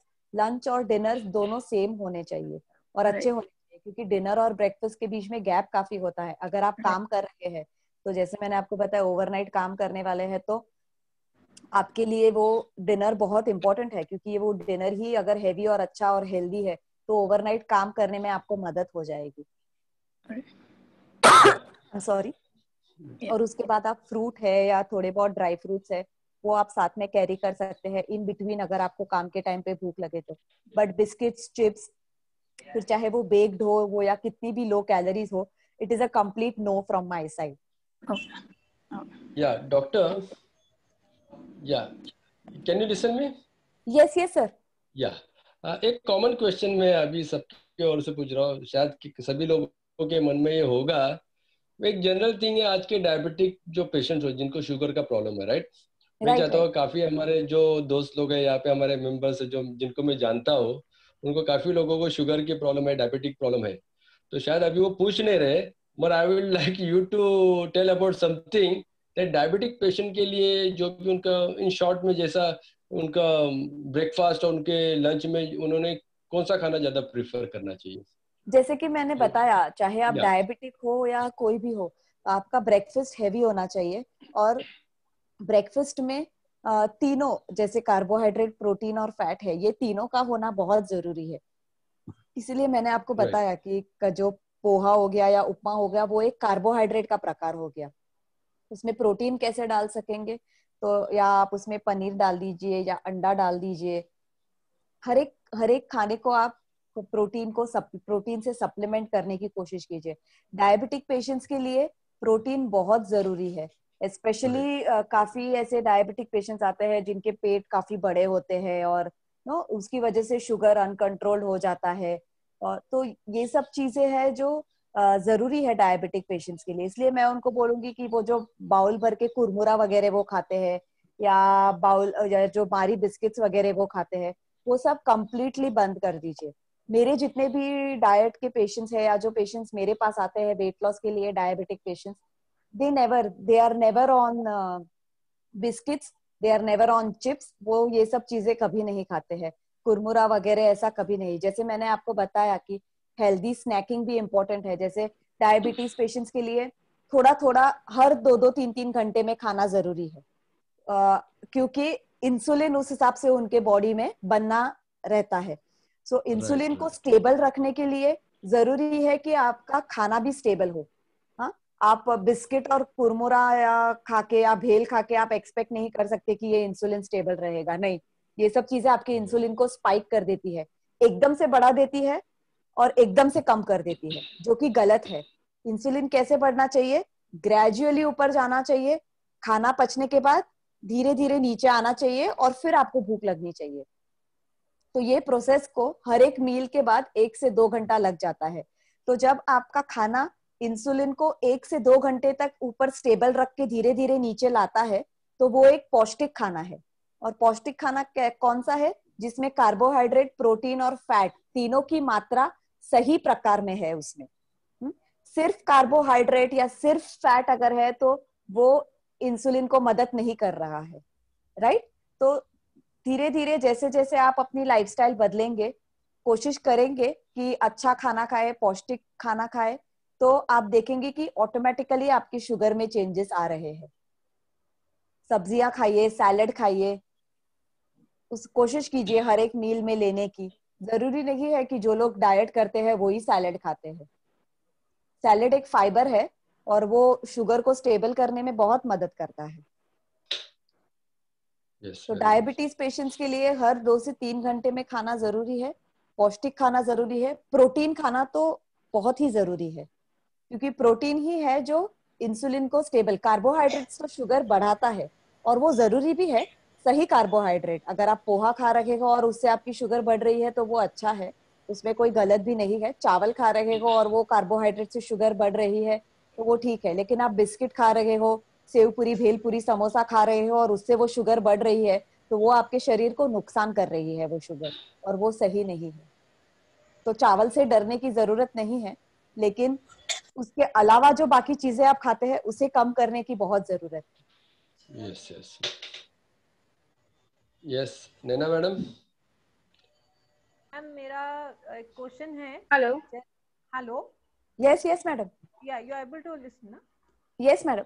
हाँ, मेरा एक सवाल था कि generally लोग बोलते हैं नमक कम खाना। नमक खाना कौन सा है पहले तो वो बताइए कि जो आयोडीन है, मतलब नॉर्मल सॉल्ट और सेंधा नमक या ब्लैक सॉल्ट, कौन सा सॉल्ट खाना चाहिए? Rock salt. ओके, सी जैसे मैंने आपको बताया कि हमारा ये मानना है कि शुगर और सॉल्ट दोनों ही शरीर के लिए अच्छे नहीं है। तो द फर्स्ट थिंग इज कि शुगर और सॉल्ट दोनों ही शरीर के लिए जरूरी है, but like I told you, the source from where that sugar and salt is coming will decide कि वो आपके शरीर को फायदा दे रहा है या नुकसान। तो जैसे रही नमक की बात, सबसे पहले कौन सा सॉल्ट खाना है? तो आयोडीनाइज्ड सॉल्ट खाना है, बिकॉज आयोडीन हमारे बॉडी में नहीं बनता, हमें बाहर से ही उसको लेना पड़ता है। तो आयोडीन सॉल्ट खाइए। जिनको बीपी की प्रॉब्लम है, जिनको हाइपरटेंशन की टैबलेट्स वगैरह लेते हैं, उनको सॉल्ट कम खाना है, ये आपकी बात बराबर है। लेकिन जनरली हम क्या करते हैं कि नॉर्मल खाना, जैसे मैंने आपको बताया, नॉर्मल दाल चावल रोटी सब्जी में जो हम सॉल्ट डालते हैं, तो जैसे रोटी है या चावल है, उसमें हम सॉल्ट अवॉइड कर सकते हैं। उन चीजों में सॉल्ट की जरूरत नहीं है, क्योंकि वो हम जब सब्जी के साथ खाते हैं, दाल के साथ खाते हैं, तो वो ऑटोमेटिकली प्रॉपर प्रपोर्शन में आ ही जाता है। तो आप इन चीजों में एक्स्ट्रा सॉल्ट, जैसे मैंने बताया सैलेड के ऊपर एक्स्ट्रा सॉल्ट, वो आप सब चीजें अवॉइड कर सकते हैं। तो ब्लड प्रेशर पेशेंट के लिए ये सॉल्ट हानिकारक है, जो एक्स्ट्रा सॉल्ट लेते हैं वो हानिकारक है। सब्जी या दाल में डाला हुआ सॉल्ट हानिकारक नहीं है, या इडली या डोसे में डाला हुआ सॉल्ट, या उपमा या पोहा में डाला हुआ सॉल्ट, या ऑमलेट में डाला हुआ सॉल्ट, वो हानिकारक नहीं है। जो एक्स्ट्रा सॉल्ट आप ऊपर से डालते हैं जैसे रोटी में या चावल में, वो सॉल्ट आपके लिए हानिकारक है और उसे आपको अवॉइड करना चाहिए। सेंधा नमक वगैरह जो है उसमें सोडियम कंटेंट कम रहता है, लेकिन ऐसा नहीं है कि सेंधा नमक आप कितना भी खाओ चलेगा, ऐसा नहीं होता है। उसकी भी एक मात्रा होती है। तो जैसे रेगुलर सॉल्ट कंज्यूम करते हैं वैसे ही वो सेंधा नमक है। दोनों में से कोई भी नमक आप चूज कर सकते हैं। हम अचार वगैरह बनाते हैं तो उसमें हम रॉक सॉल्ट यूज करते हैं बनाने में, तो वो भी एक अच्छा ही है। और जैसे मैंने बताया कि चिप्स में से अगर वो सॉल्ट आ रहा है, या ब्रेड में से अगर वो सॉल्ट आ रहा है, या कोई भी बेक्ड बाहर की चीजों में से अगर वो प्रोसेस्ड चीजों में से आ रहा है, जैसे चीज हुआ या पिज्जा हुआ या पास्ता हुआ, या बाहर के कोई भी प्रोसेस्ड फूड में से जो सॉल्ट आता है, जो शुगर आता है, वो हमारे शरीर को ज्यादा नुकसान देता है। सो जैसे आपका क्वेश्चन है, you can have any kind of salt, that is not a problem.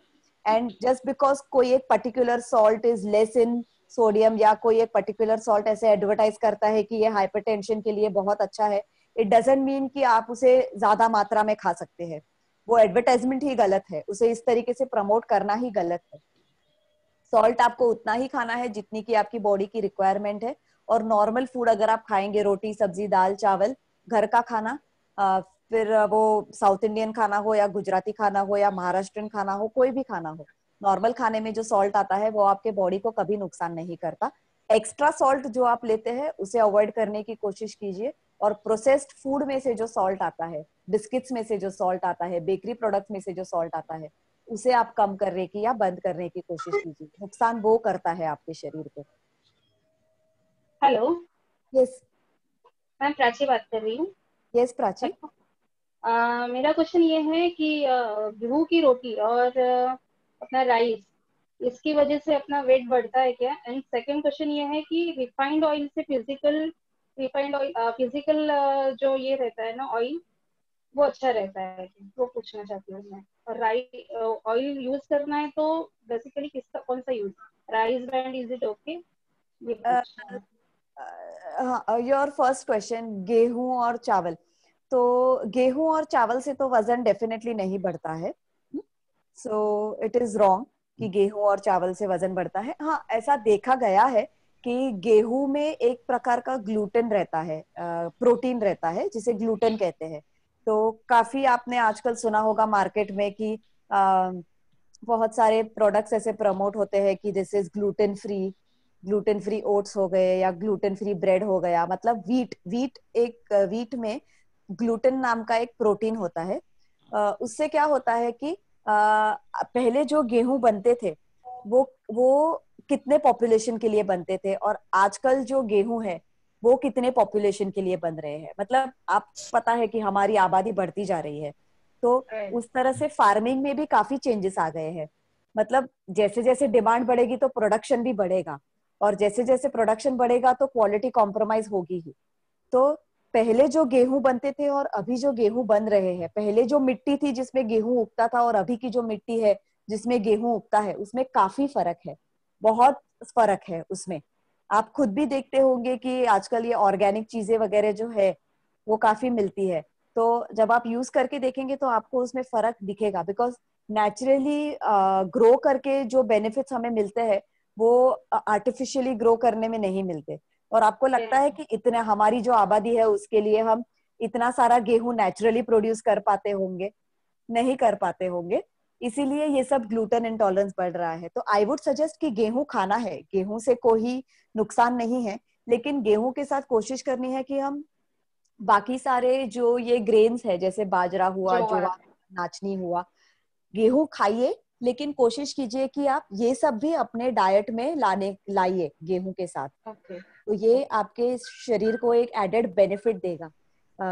जैसे गेहूं जरूरी है तो ये सब भी जरूरी है। तो आप कोशिश कीजिए कि आप वो भी ऐड करें गेहूं के साथ। बट अगर आपका डायरेक्ट ये क्वेश्चन है कि गेहूं और चावल से वजन बढ़ता है, तो मेरा जवाब है कि नहीं बढ़ता। दूसरा क्वेश्चन आपने पूछा था रिफाइंड ऑयल का। ऑयल से जैसे मैंने आपको बताया कि I don't mind taking oil. If you ask me, like I practice calorie calculations whenever I prepare my diet plan for my clients. So diet आप एक देखेंगे तो अगर आप समझो 10 grams of oil ले लीजिए, बराबर, जैसे 10 ml ऑयल हुआ, तो आप कोई भी ऑयल लो उसकी कैलोरी उतनी ही रहती है. जैसे 1 ग्राम ऑफ ऑयल या 1 चम्मच ऑयल अगर आप लेंगे तो वो कम से कम आपको 90 से 100 कैलोरीज देता है, 1 या 2 टीस्पून ऑयल. तो फिर आप कोई भी प्रकार का ऑयल ले लीजिए, कैलोरीज चेंज नहीं होने वाली है. और जैसे ये नमक और शुगर के लिए मैंने आपको बताया कि the source from where your sugar and salt is coming is important. If it is coming from outside processed food it is harmful. Oil के लिए भी वैसा ही है, the source from where you are getting oil is important. So आप refined oil लो, कोई सींग का तेल, कच्ची घानी का तेल, व्हाटएवर, ऑलिव ऑयल, जो ऑयल आपको यूज करना है आप यूज कर सकते हैं. Rice bran oil, all oils are same, they carry same calories. The proportion in which you are using oil will tell that how beneficial it is to your body. मतलब आप just because वो rice bran oil use करते हैं तो ऐसा नहीं है कि every day you can have a deep fried food because it is rice bran oil और ये oil तो healthy है. This is wrong. Okay?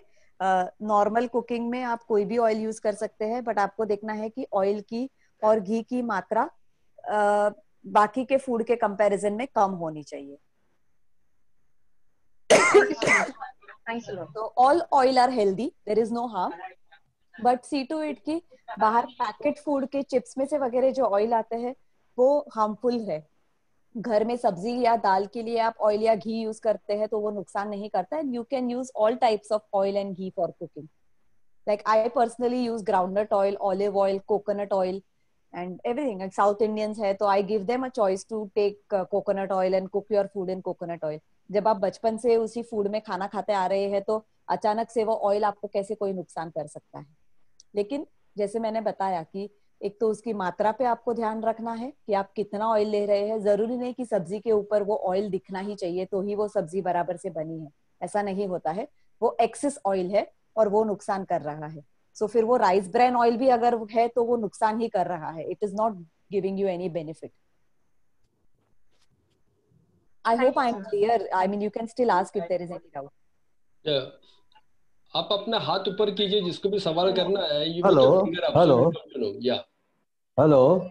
Yes yes, I am listening. हाँ मैडम नमस्कार. मैं बड़ौदा से पांडुरंग जादव बोल रहा हूँ. मैडम बोलिए सर. मैडम मेरा एक सिंपल सा सवाल है. हमारे हिंदुस्तान में बहुत सारे ऐसे लोग हैं कि जो फास्ट करते हैं, उपास करते हैं. बराबर.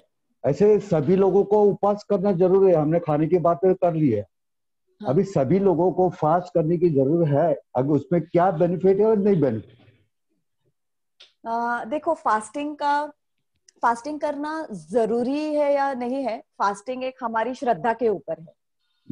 हम क्यों करते हैं फास्टिंग, तो वो बिकॉज हमारा एक विश्वास है, एक रिचुअल है, एक ट्रेडिशन है जो हमेशा से फैमिली में फॉलो होती आ रही है. तो हम उसके लिए करते हैं. मतलब बहुत बार ऐसा होता है कि एकादशी में लोग जो नॉर्मली भी जितनी चीजें नहीं बनाते उतनी एकादशी उपवास में बना लेते हैं. बहुत सारी चीजें. तो वो रॉन्ग है. हम फास्टिंग क्यों करते हैं? हम हमारे सोल की, मतलब हमारे आत्मा की प्योरिटी के लिए करते हैं. फास्टिंग मीन्स कि हम कुछ चीजें त्याग कर रहे हैं. क्यों त्याग कर रहे हैं? बिकॉज ये हमारा तरीका है भगवान को थैंक यू कहने का, कि इतना सब कुछ जो मुझे दिया है उसके लिए थैंक यू. तो हम उस फास्टिंग को क्या करते हैं कि आज मेरा फास्ट है तो आज साबूदाना खीर भी खाएंगे, साबूदाना वड़ा भी खाएंगे, साबूदाना खिचड़ी भी खाएंगे, फिर फ्रूट्स भी खाएंगे, फिर लस्सी भी पिएंगे, फिर दूध भी पी. तो वो नॉर्मली हम जितना कैलोरीज हम नॉर्मल डे पे नहीं लेते उससे डबल कैलोरीज हम फास्टिंग डे पे कंज्यूम कर लेते हैं. हाँ, तो वो शरीर के लिए हानिकारक है. जो आइडिया है वो ही गलत है. अगर आप उसके लिए फास्टिंग कर रहे हैं तो इट इज रॉन्ग, वो गलत है. देन आई वुड सजेस्ट कि डोंट डू फास्टिंग. जो नॉर्मल आप खाते हैं बस वही खाइए, पूजा कीजिए. आप जिस मन से पूजा करते हैं वो ज्यादा जरूरी है रेदर कि आप फास्टिंग रखें. Thank you madam. Thank you. Hello. Yes madam. हाँ, मैं सातारा से अनुराधा बात कर रही हूँ. बोलिए मैडम. नमस्कार. नमस्कार। डाइट के बारे में बताया, फास्टिंग के बारे में बताया, सब तो नेचुरल है, लेकिन हम लोग दिन सुबह स्टार्ट करते हैं, चाय बनाने लगते हैं तो भी शक्कर का आधा चम्मच मुंह में जाता है।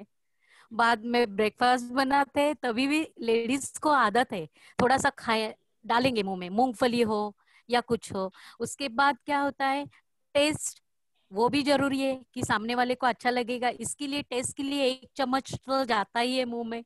तो इस वजह से ब्रेकफास्ट बोले है तो ब्रेकफास्ट थोड़ा सा हमारा ज्यादा ही हो जाता है। जैसे तो बताया आपको कि ब्रेकफास्ट के लिए एटलीस्ट लेडीज के लिए, तो वो अगर आप मुझे बोलेंगे कि वो जाता ही है या हम ले ही लेते हैं, तो वो एक हैबिट है, राइट? आप खुद भी शायद बहुत सारे लेडीज मानते होंगे कि ये हैबिट सही नहीं है। अगर मुझे कोई चीज चखनी ही है तो उसकी एक चम्मच ही ठीक है, जरूरी नहीं कि मैं बहुत ज्यादा क्वांटिटी में चखूंगी तो ही उसका स्वाद पता चलेगा। फिर आप फैमिली के लिए बना रहे हो या किसी के लिए भी बना रहे हो, नहीं बराबर। टेस्टिंग एक अलग चीज है और क्रेविंग एक अलग चीज है। मतलब बहुत तीव्र इच्छा होना और फिर आपने उसका 4-5 चम्मच खा लिया तो वो एक अलग चीज है। फिर उसे आप क्रेविंग कहेंगे, उसे चखना नहीं कहेंगे कि मैंने चखने के लिए इतना खा लिया, ऐसा नहीं होगा। रही बात शुगर की, तो शुगर एक ऐसी चीज है कि उस जैसे आजकल अभी बहुत ये ड्रग्स का आप न्यूज में देख ही रहे हैं।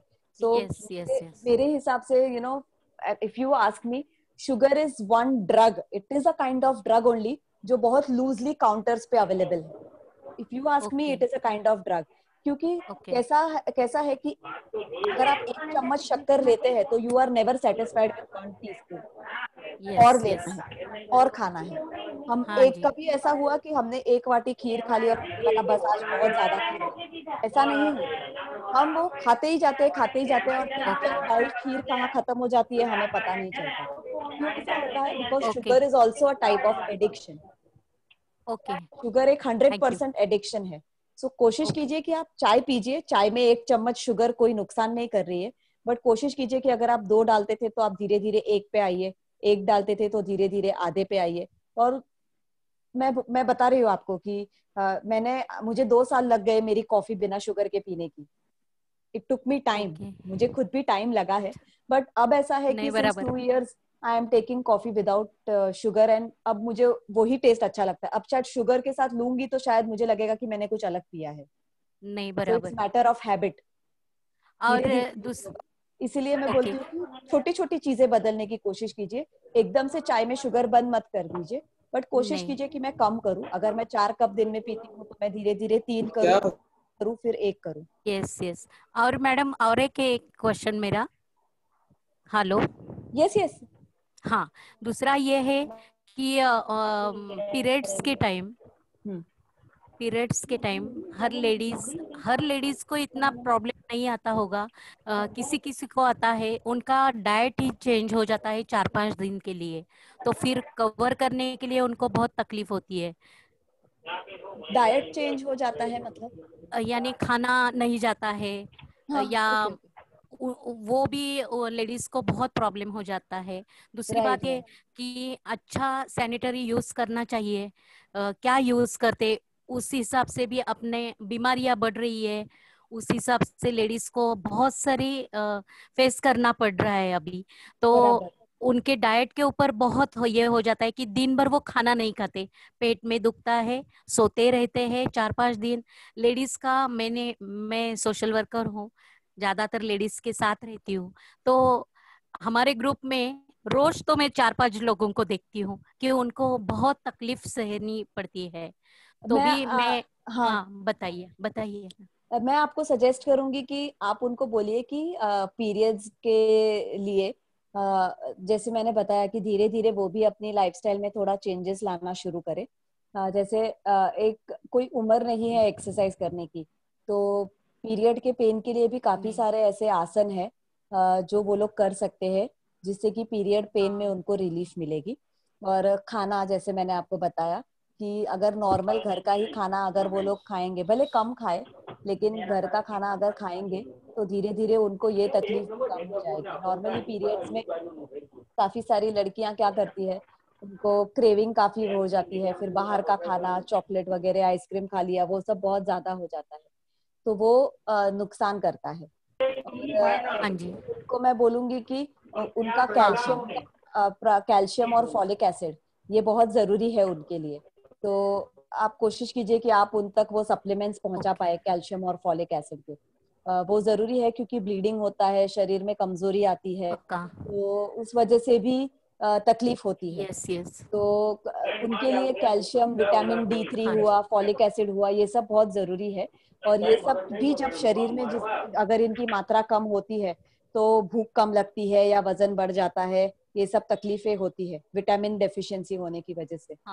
जो आमतौर पे बहुत सारी बीमारियां भी, आप सोशल वर्कर है तो आपको पता होगा कि सिटीज में तो शायद ये प्रॉब्लम नहीं आता होगा, लेकिन बाहर जो रहते हैं, सिटी के बाहर छोटे छोटे गांव में या छोटी छोटी सिटीज में जो लोग रहते हैं, उनको शायद इस बात का इतना आइडिया नहीं होता। वो सोचते हैं कि मेरे साथ ऐसा क्यों हो रहा है, लेकिन कारण उसके पीछे उनको नहीं पता होता है इसका।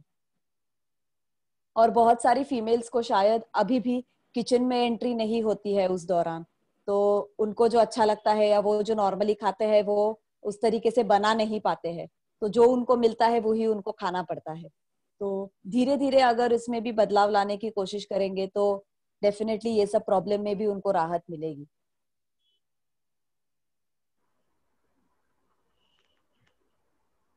हेलो। हाँ madam.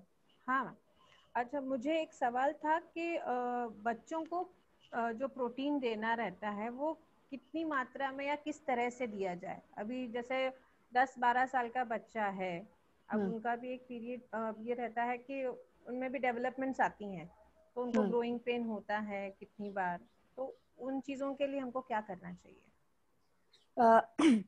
For every growing as, चाहे वो फिर मेल हो या फीमेल हो, हार्मोनल चेंजेस बॉडी में होते ही है।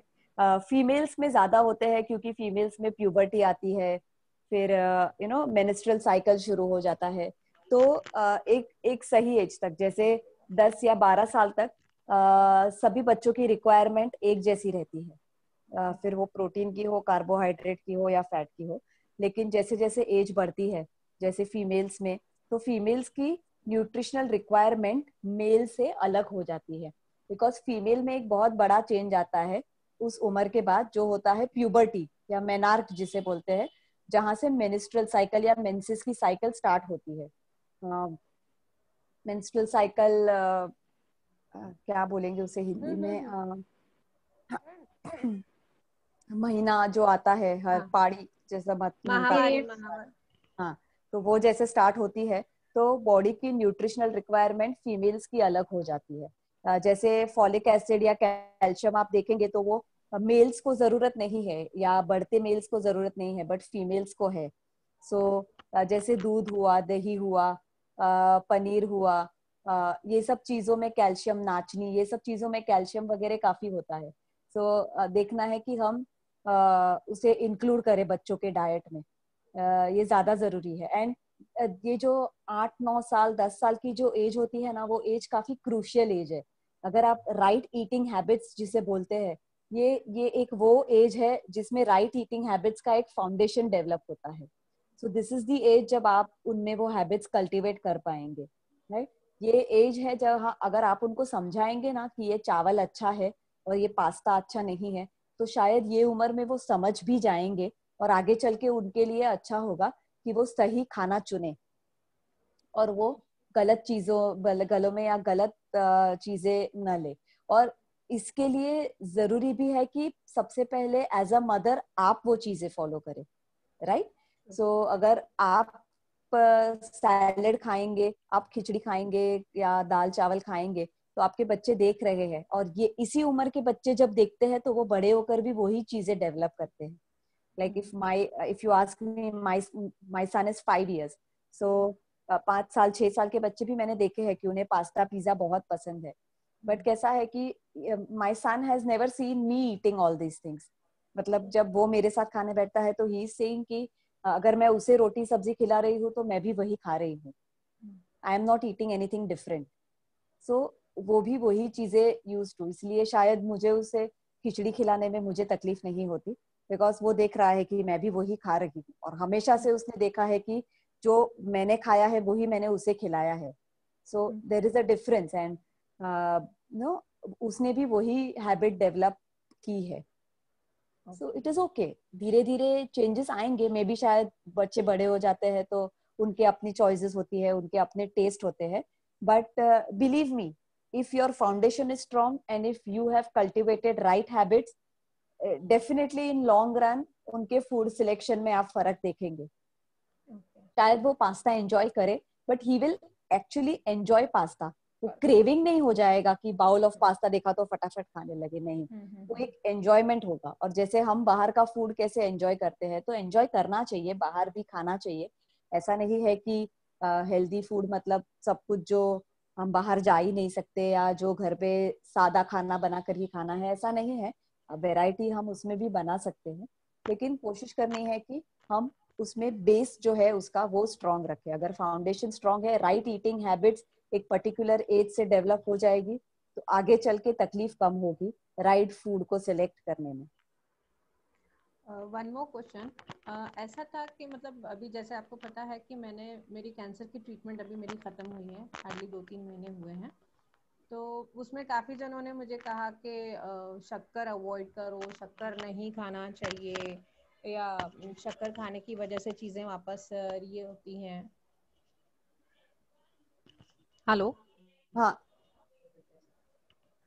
सी आई वुड सजेस्ट मैडम कि शुगर जैसे मैंने आपको बताया ना कि it is a kind of a drug which is sold loosely over the counters.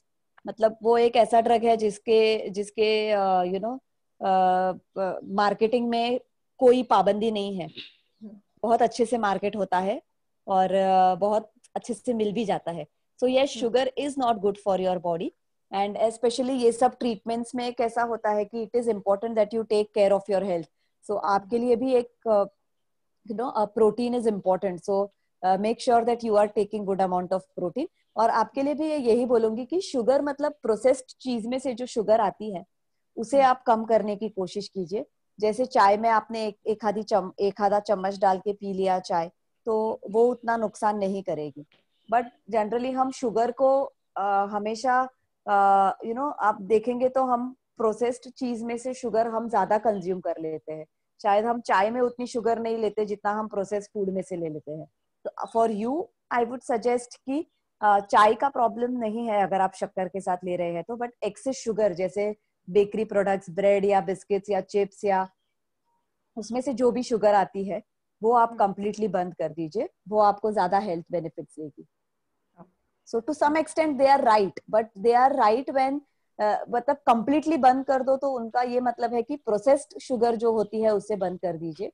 कोशिश कीजिए कि कम लीजिए, और वो चाहे डायबिटीज हो नहीं हो. Sugar otherwise also is very harmful for your body. So you should make sure कि अगर आप शुगर ले भी रहे हैं या तो उसे कम मात्रा में ले, और अगर दिन में लिया भी है तो you see to it the source from where your sugar is coming is good.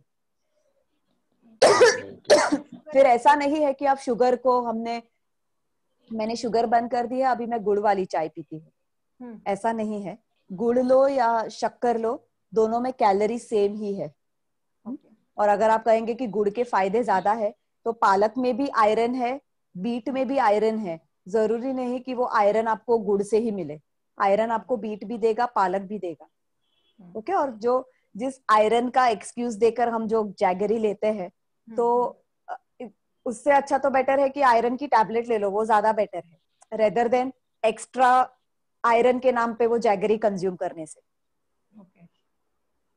Yes, thank you madam. Naina madam, anything more else? आणखी कुणाला काय प्रश्न विचारायचे आहेत का? सर क्वेश्चन है एक. हा, घ्या, लवकर घ्या, कारण आता आपल्याला वाइंड अप करायचंय. शेवटचा प्रश्न असेल हा. Okay okay, no problem sir. या, शेवटचा प्रश्न घ्या आणि आपण वाइंड अप करूया. कोण आहे? हात वर करा. कंचन कांबळे. हा, बोला.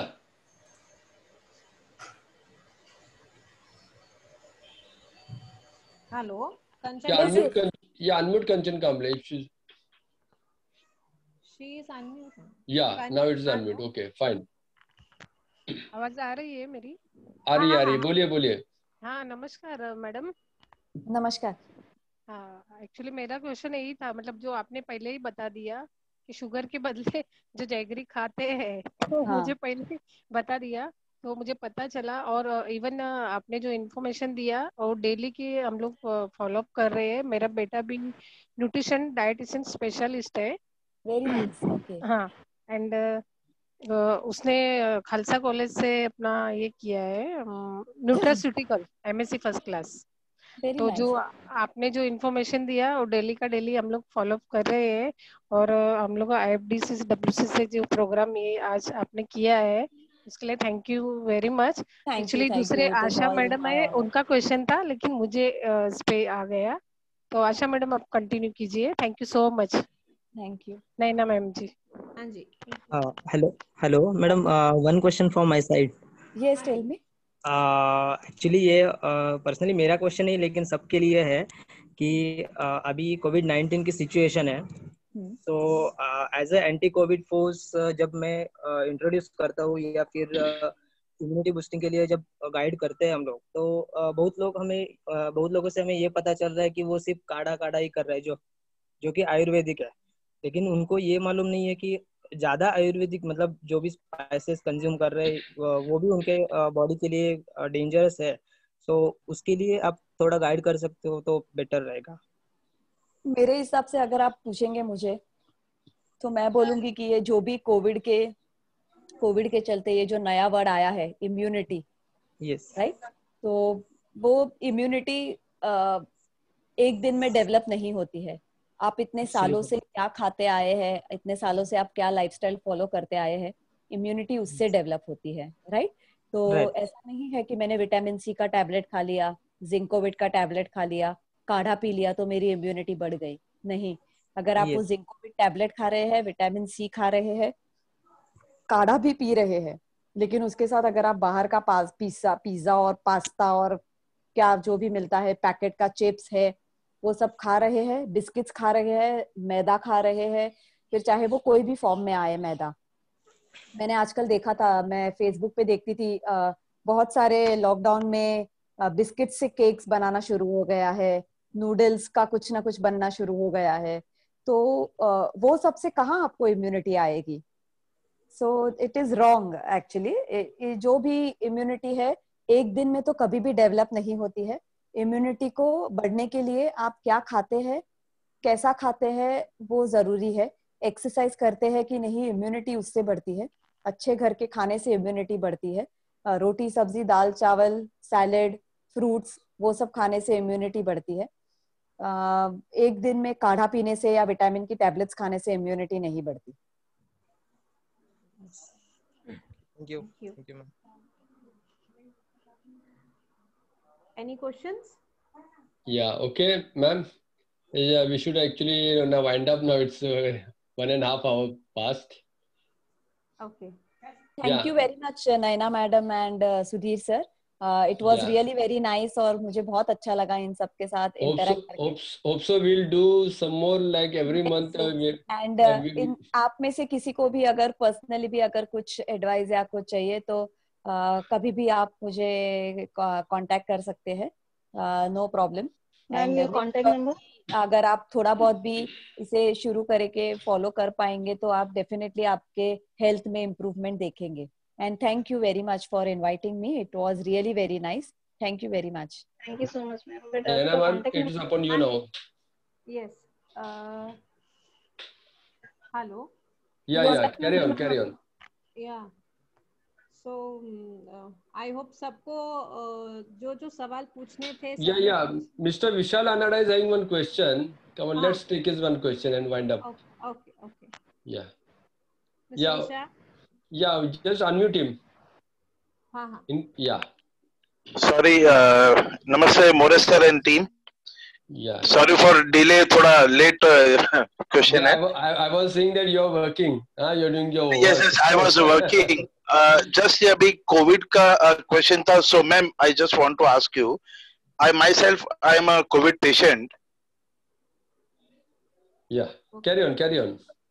I myself, I am a COVID patient and I have completed my 20 days today.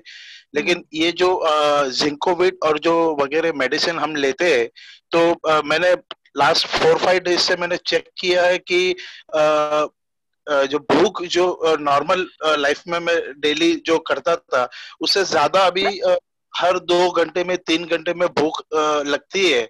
तो उसका रीजन क्या है? बिकॉज ऑफ विटामिन है या और कुछ है? क्योंकि दिन में कम से कम 5 से 6 बार भूख लगती है और हैवी खाना चाहिए। कैसा होता है जब भी हम बीमार होते हैं ना, तो बॉडी का एक रिकवरी फेज होता है। जैसे कि अभी आप 20 दिन के बाद नॉर्मल रूटीन में आए हैं, तो बॉडी रिकवर कर रही है, बॉडी का रिक्वायरमेंट थोड़ा उस फेज में बढ़ जाता है। सो प्रॉब्लम दूसरा, पहला तो जिंकोविट या विटामिन सी या जो भी आप मल्टीविटामिन ले रहे हैं, उससे भूख नहीं बढ़ती, उसका भूख से कुछ रिलेशन नहीं है। इट्स जस्ट दैट कि वो जो खाने से आपको न्यूट्रिशन नहीं मिल पा रहा है वो उस टैबलेट से पूरा हो रहा है। जैसे जिंक वगैरह है वो नॉर्मल हमारे खाने में नहीं मिलता है, तो इसीलिए वो टैबलेट से मिल जाता है। दूसरा रहा भूख का सवाल, तो भूख लगती है, ऐसा कोई प्रॉब्लम नहीं है, क्योंकि बॉडी रिकवर कर रही है तो बॉडी की रिक्वायरमेंट्स बढ़ जाती है जब तक कि पूरी तरह रिकवर नहीं हो जाए तब तक। लेकिन अगर भूख लगती है तो आप कोशिश कीजिए कि आप घर का ही खाना खाएं, और फ्रूट्स वगैरह है, वेजिटेबल्स है, वो सब आप ज्यादा खाएं, और पैकेट फूड नहीं खाएं, उतना आप ध्यान रखिए। बाकी तो आप, आई थिंक ये टेम्पररी फेज है थोड़े दिनों का। जैसे ही बॉडी रिकवर हो जाएगी, बॉडी की रिक्वायरमेंट्स पूरी हो जाएगी, तो ऑटोमेटिकली आपकी जो नॉर्मल रूटीन है उस पे आप आ जाएंगे। और कभी कभी कैसा होता है कि काफी कुछ ये सब चीजें हमारे माइंड से भी रिलेटेड होती है। हमें ऐसा लगता है कि मुझे कोविड हो गया है, शरीर एकदम कमजोर पड़ गया है, तो अब ताकत की जरूरत है, तो खाना खाना चाहिए। तो उस माइंडसेट से भी हम ओवर कंजम्पशन कर लेते हैं फूड का, तो वैसा नहीं होना चाहिए। कोशिश कीजिए कि आप अच्छे से खाना खाएं। अगर आप लंच, डिनर, ब्रेकफास्ट अच्छा करेंगे तो इन बिटवीन की जो आपकी भूख की रिक्वायरमेंट है वो डेफिनेटली धीरे धीरे कम हो जाएगी। Okay. Thank you, ma'am. Thank you. Thank you, ma'am. Thank you, Maurice sir. Ma'am, Naina ma'am, come on. Yeah, okay. Thank you very much. Naina ma'am, come on, wind up. हाँ जी। Okay. I think Vishnu ji भी join हुए हैं sir, तो I welcome Vishnu ji कि आप आए हैं, आपने जो हम सबको। Yes, yes, there are very newcomers now. We'll introduce them each and every in any functions. Sports and fitness cell. Yeah. So I thank everyone for giving your time and listening very easily, और जो भी queries थी, आपकी questions थे, आपने पूछे। I thank doctor Bipte sir भी आए हैं। I welcome doctor Sandeep Bipte sir, if you can say something to us, please. Hello. Welcome, sir. Hello, sir. Hi. Welcome, sir. Can you hear me? It was it was very good presentation. In fact, मैं OT में था, so but मैं आधे घंटे से car में I was listening. So she had briefed very nicely. I think बहुत अच्छा बताया उन्होंने, और ये basic needs है जो उन्होंने बताया अभी, and we should know it because काफी लोगों को मालूम ही नहीं है, the awareness ही नहीं है. So what we are doing is creating awareness among society, so that it should pass on, and इसका जो reflection है अच्छे health में आना चाहिए. That's our end point. And madam has done very well. So उनके जो questions हैं हम question ले सकते हैं, फिर उनको consult भी कर सकते हैं. Exactly. But बहुत अच्छा हुआ. Let's keep on doing. Yeah. Now we have to do such sessions on a regular intervals. हमको ये लेना पड़ेगा. जी. Yeah. So और कुछ questions है तो उनको ले सकते हैं अभी questions. But I think 1.5 hours. Ma'am का नंबर मिल सकता है? Yes. हेलो, मैम का नंबर मिल सकता है? हाँ, मैं डॉक्टर अंकिता को मैं रिक्वेस्ट करूंगी कि मैम आप प्लीज आपका नंबर शेयर करें. People want hello. Yes madam. या डॉक्टर अंकिता प्लीज आपका नंबर शेयर करेंगे आप? मैडम वो ग्रुप पे जो है उसमें रहेगा या मैं अभी दे दूं? अदर हाँ ऑडियंस हैं तो आप उनको भी दे दीजिए ना. They are not on group ma'am. If they want to ask you any questions, so they can call you. Okay. My number is 9029 327291. Repeat once again. 9029 327291. Dr. Yeah, thank you. Thank you.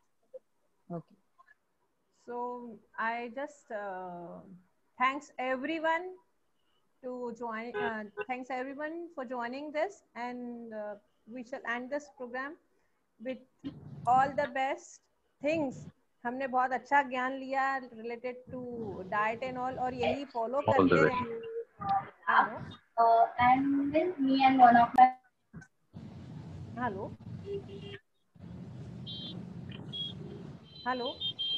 Yeah. Okay, ma'am. Continue. Okay. So she can raise funds by doing that. And her voice is getting breaky. Okay, ma'am. Come on. Hello. Yeah. Come on now. Yeah, my voice is breaking, I suppose. Yeah. Okay. So we'll wind up our program with the thanks note. Thank you very much, all of you. Bye bye. Thank you very much. Thank you very much. Thank you, Thank you, everyone. everyone. Thank you. Thank you. Thank you.